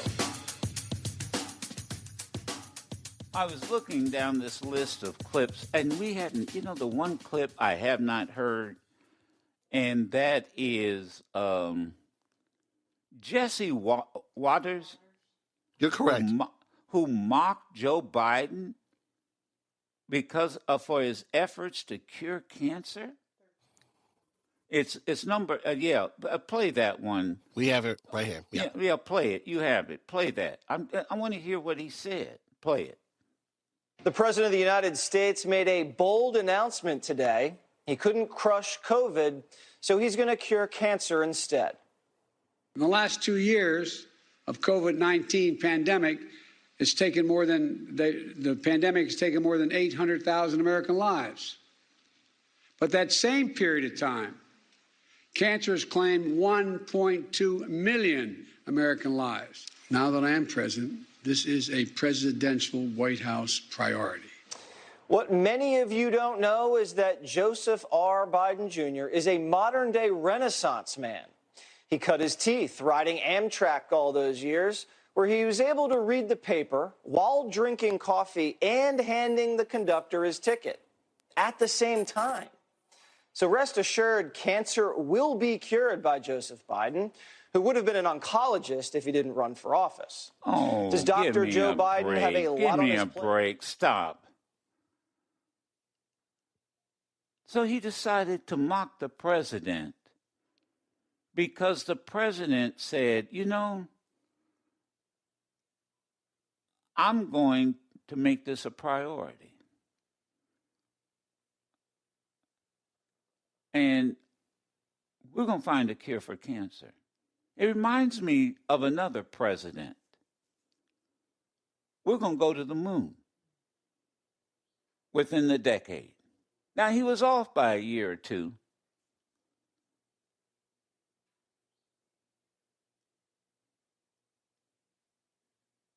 God. And I'm thinking, wait a minute, let me say this. maybe y'all did not, maybe some of you did not know this.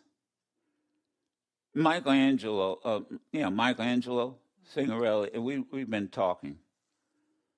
We both are cancer survivors. He found out he had prostate cancer. I found out. Now let me share this with you. And some of you, I mean, it was no secret. I issued a statement.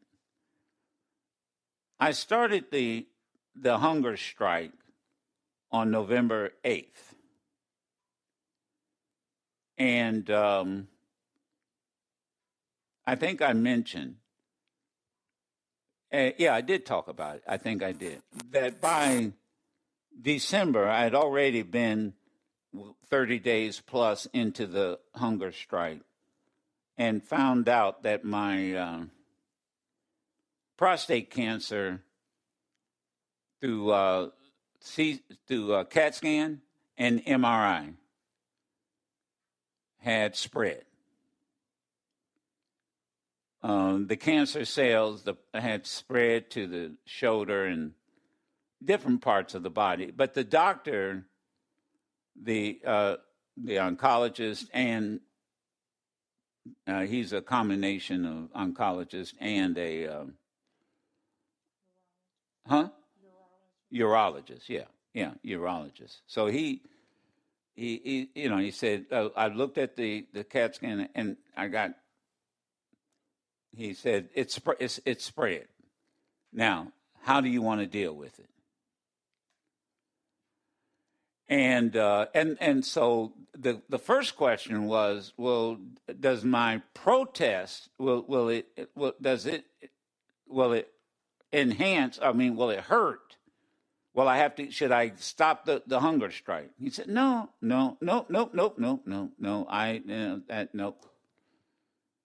That won't. He said, but if you decide to go with this treatment, it's hormonal, right? You're going to have to come in every 3 months and get infusion, in other words, injections in your stomach every 3 months. I said, well, wait a minute, for how long? And this was within, this is, the first one was mid-December. He said, really, for the rest of your life. Wow. And so and what if I decide not to take this treatment? What if I just decide, you know what, I can't be running back to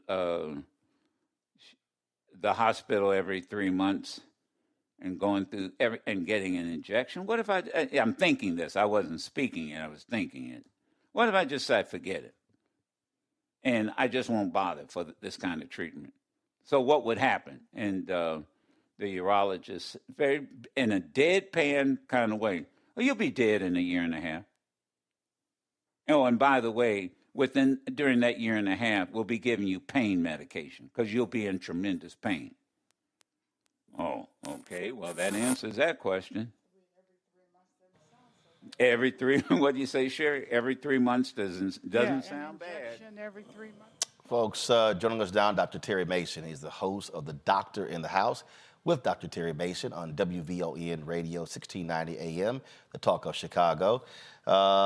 Terry, always glad to see you and chat with you. Over the years, you and I have discussed this issue on many occasions, how critically important it is for men, but especially black men, to get their regular checkups when it comes to prostate cancer. Like I said, Dexter King just passed away, age of 62, due to prostate cancer. Secretary of Defense Lloyd Austin found out he's 70 years old. Joe chose to be public. Austin chose to be extremely private, didn't even tell the president. But in fact, this week, he was released from the hospital. He held his news conference where he apologized for this. Pentagon, I did want to address my recent hospital stay and some of the issues around it.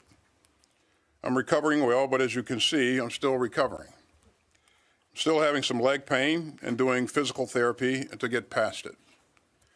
I'm deeply grateful to my doctors and the nursing staff at Walter Reed, and I very much appreciate all the good wishes. But I want to be crystal clear. We did not handle this right, and I did not handle this right.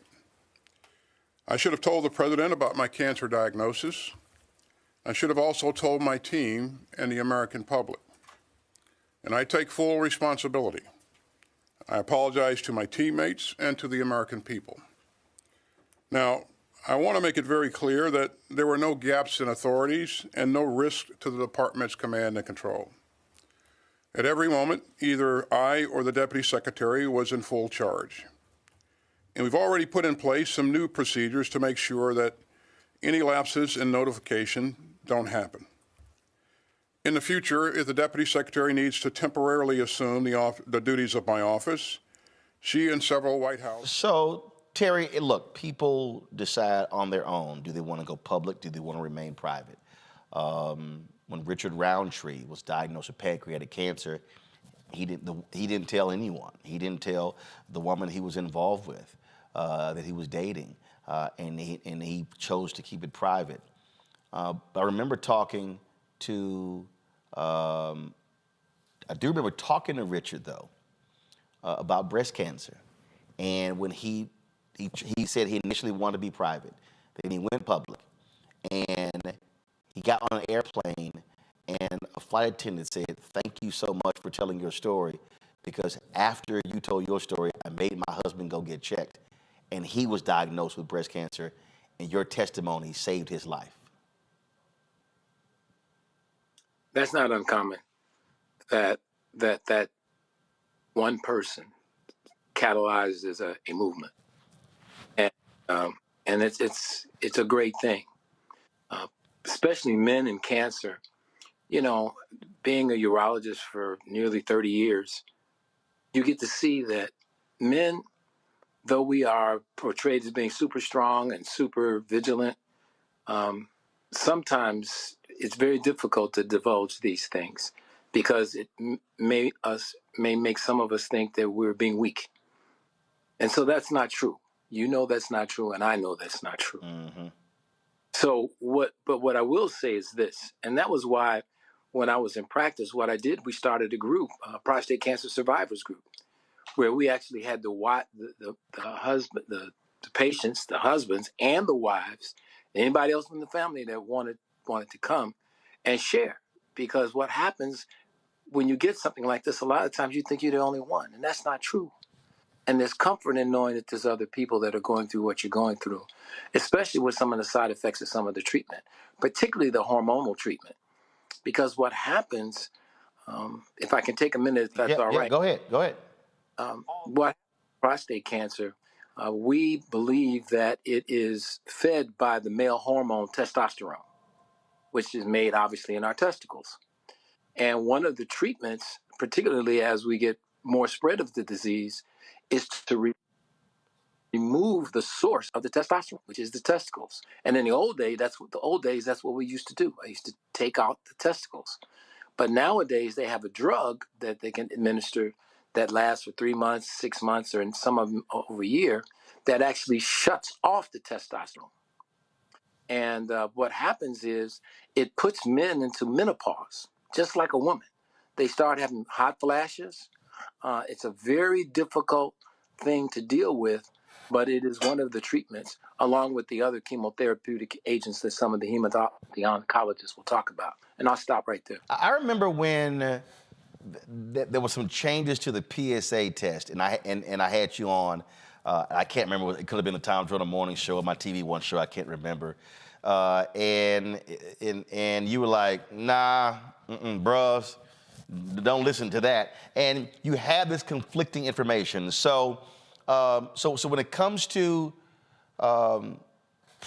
getting prostate checked. First off, what's the process? Because you got some men out there who thinking, man, they got visions of somebody putting the glove on, and doctors like, calm down. That's not always happens. You've got blood work that's done as well. Walk us through how are you checking for prostate cancer? Number one, you always do a history, find out whether or not there's anything in the family. Secondly, you want to also do a rectal exam. But hold on one second. I want to go back to that. When you say history in the family, so what are you looking for? Are you looking for? Hey, uncle, cousin, brother, and you want to know at what age, right? Yes, it's a full. What we do is, unfortunately, a lot of times we don't have that information because we don't talk about it. We don't talk about it. That's a problem. In fact, I remember when Deion Sanders had the blood clots. It was then his mama told him, oh, yeah, your uncle. He said, Mama, all these years, you never told me we had a history of blood clots in my family? Yep. Yeah, that's what happens. And so because men, we get so, I want to call it pseudo-machinized by this thing, by thinking that if you admit that you've got a problem, that you're weak or something's wrong. That's not, and there's nothing that you did, nothing you could do that would have caused you to get it. And there's only things you can do to help yourself as you are diagnosed and going through the treatment situation. So that's a real problem. It's a real problem. But what we want to do is, I want to go back, and right now, because of the things that you just talked about happening in the news, with men now coming forth with, or being told or heard about the deaths of someone with prostate cancer, we still got to remember that heart disease kills more black men than prostate cancer. And we're not talking about that. But we ought to talk about that. And most of these diseases that we're talking about are purely dietarily caused diseases, which means they can be avoided. Now, and we're not doing that. Now you said the process was no family history. Then you said a rectal exam. Is there a certain age when that happens? Early on, we started at age 40, and if there was family history, maybe a little earlier. And basically what it is you insert a greased finger into the rectum, and what you're doing is you're feeling the back wall. You can't feel the whole prostate, but you can feel the back wall of the prostate. And what you're feeling for is it should be tough, pretty much like this little part of your hand that I'm pushing right here. But what we need to do is we're feeling it to see if there's any, like a little pebble in there. Because that harder consistency is where we believe the prostate cancer may go, or may be. And the fact that you may have an elevated PSA, we would then recommend a biopsy, that is to take a little piece of tissue from that area to determine whether there's cancer there or not. Now, you mentioned the rectal exam. Now, does the elevated PSA lead to the rectal exam? Or so if the blood worker is going and they say, hey, your PSA test, it looks good, there's no need for a rectal exam. You're saying it should be. Yeah, we always did them both. When I was in practice, I always did them both. And first of all, because the PSA can be elevated and the rectal exam could be normal. But so what if the PSA isn't elevated? If the PSA is not elevated and the rectal exam is normal, we don't do any additional testing usually until another year. So but you're saying though, don't just rely on the PSA. That's right. We always did the rectal exam in my office, always, and all the urologists I know always did it. In fact, 1 year at the National Medical Association, several years at the National Medical Association, because black doctors don't go to doctors. And well, I'm just telling you. So what we decided to do at the National Medical Association, which is the Black Physicians National Meeting, was to do prostate cancer screening at the meeting. Right. We set it up in the exhibit hall to do it, and we incentivized it. The other thing that we used to do at the NMA was to also do glaucoma screening for black physicians, because black doctors were worse at taking care of their health than the patients they treated. So, Again, I'm going in order here. Okay, so here's another question.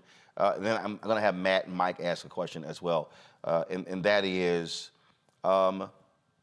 what signs, what symptoms are we looking for?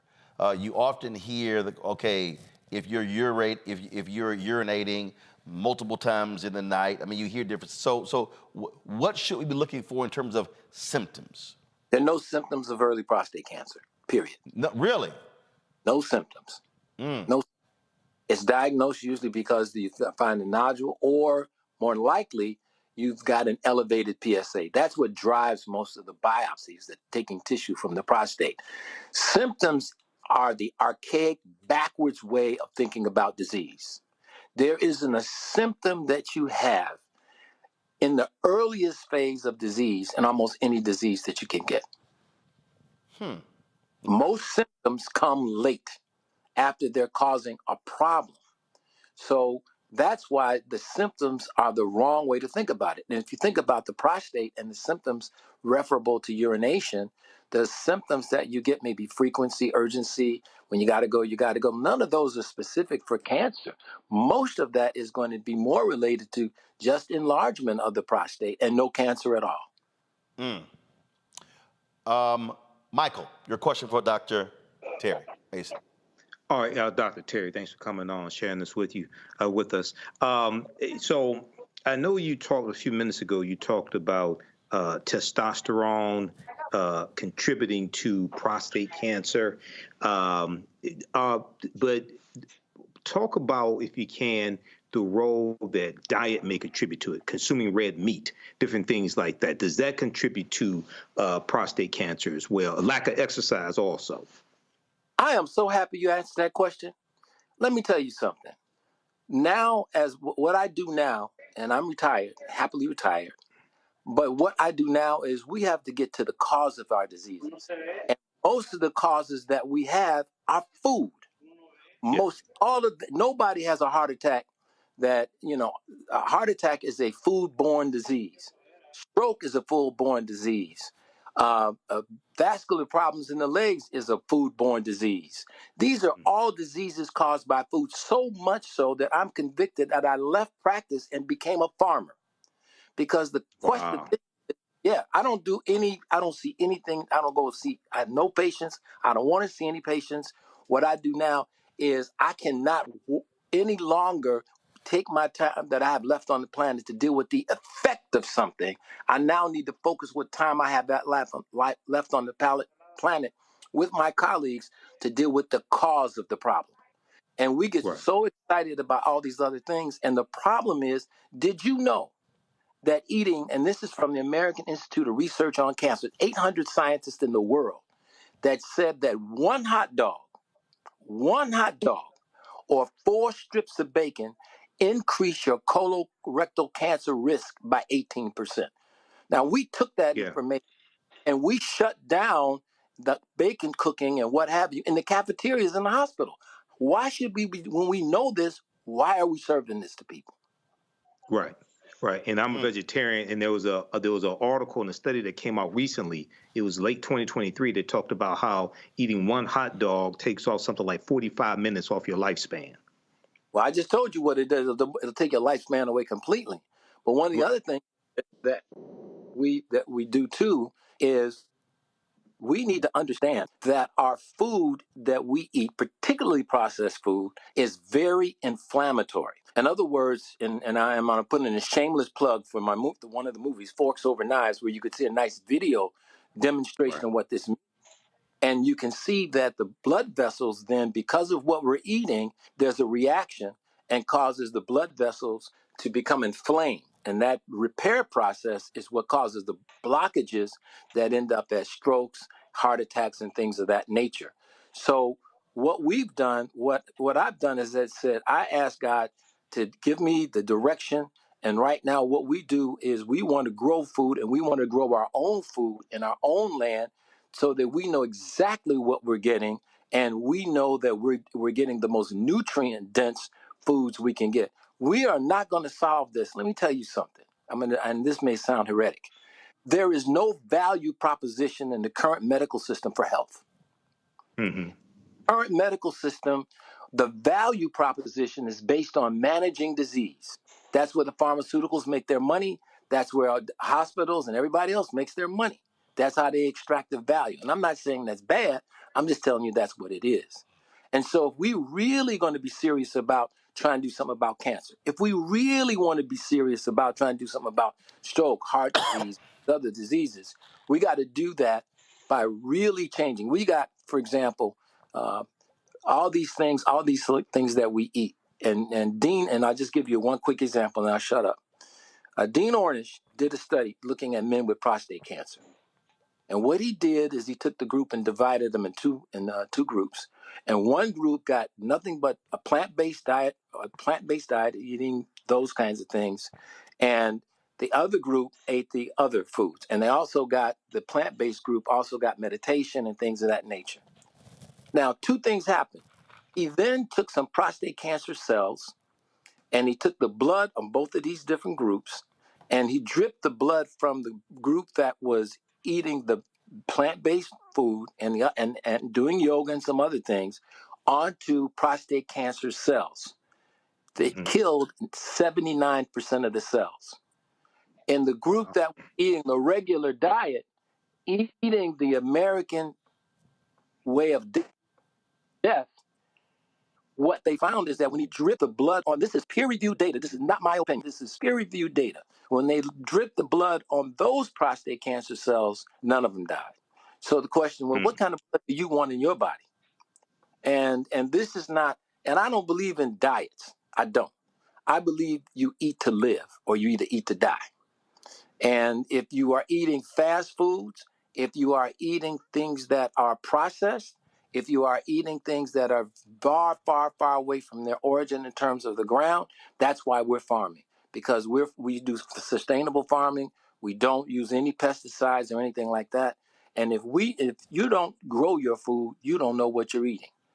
And right now, and that's another story, Roland, you might want to look up, there's a major land grab in America. Yep. By major corporations because they know what's coming. Matt? All right, thank you. Dr. Mason, my question is a little bit of a follow-up from Michael's. Are there any other markers that people should be looking at in their blood work that indicate a likelihood of prostate cancer outside of PSA down the road? So anything else in blood work? And secondly... As far as I know, there are new things because I've been retired now almost 10 years. So there may be some things that they're working on. But even with those markers, the major thing that we're seeing is inflammation, and that's coming from our food. If we really want to begin to do something to help ourselves, either prevent or deal with what's here, then we've got to change the way we eat. It's just that right now, we are eating things that are killing. And our children are learning these habits even earlier. I'm afraid to see that, afraid of the potential tsunami of diseases that we're going to see happening in younger and younger children. And one of the things that we fought against was they were trying to list lactose intolerance as a, and that's not. Being lactose intolerant means you can't tolerate the lactase intolerant. You can tolerate the lactose in the milk. And the reason why we can't digest the lactose in the milk is because we're not cows. Exactly. We're not. I know that sounds funny, but it's true. No, you're correct. Yep. And we're not cows, and there's not anything wrong with us not being able to digest lactose. And the one thing, and I'll say this also about cow's milk contains a chemical called insulin growth factor 1. And what it does is it makes cells grow quickly. And it because you got to take this 65-pound calf and put it on the road to become a 400-pound. Now we got 400-pound people. Mm-hmm. So we've got to. This is very serious, and I'm not making light of it all. Mm-hmm. This is what I'm going to spend the rest of my life doing is working with the people who want to do the farm, make sure that, and in our neighborhoods, I look at Chicago. One time we had, and Roland knows this, one time we had multiple black banks, and we had 23 automobile dealerships, had all this stuff, and we controlled what was being cooked in our community, and that's not happening anymore. Indeed, indeed. Dr. Terry Mason, we certainly appreciate you joining us on today's show. Thanks so much. Well, I hope it was helpful. Thank you for Indeed. joining. And you anytime, Roland, you can call me anytime. You know, I remember our days at VON. I think you were still over 3350 then, wasn't you? Yeah. Yeah, that's where I started about 31 years ago. There you go. All right, sir. God bless you, man. I appreciate it. Brothers and sisters, thank you so much. Thanks a bunch. Kelly, Matt, Michael, thanks a bunch as well. Appreciate y'all joining us on today's show. We appreciate it, folks. That is it. I will see you guys on Monday right here on Roland Martin Unfiltered on the Black Star Network. Don't forget to support us in what we do. Join our Bring the Funk fan club. Send your check and money order to P.O. Box 57196, Washington, D.C., 20037-0196. Cash App, $RM Unfiltered. PayPal, R Martin Unfiltered. Venmo is RM Unfiltered. Zelle, Roland at RolandSMartin.com. Roland at RolandMartinUnfiltered.com. Also, you can download the Black Star Network app, Apple phone, Android phone, Apple TV, Android TV, Roku, Amazon Fire TV, Xbox One, Samsung Smart TV. You can also watch our 24-hour, 7-day-a-week streaming channel. We're available on Amazon News. Go to Amazon Fire. You can tell Alexa play news from the Black Star Network. Also, you can go to Plex TV, Amazon Freevee, Amazon Prime Video. And be sure to get a copy of my book, White Fear, How the Browning of America is Making White Folks Lose Their Minds, available at bookstores nationwide. Folks, that's it. Y'all have a fantastic weekend. Holla!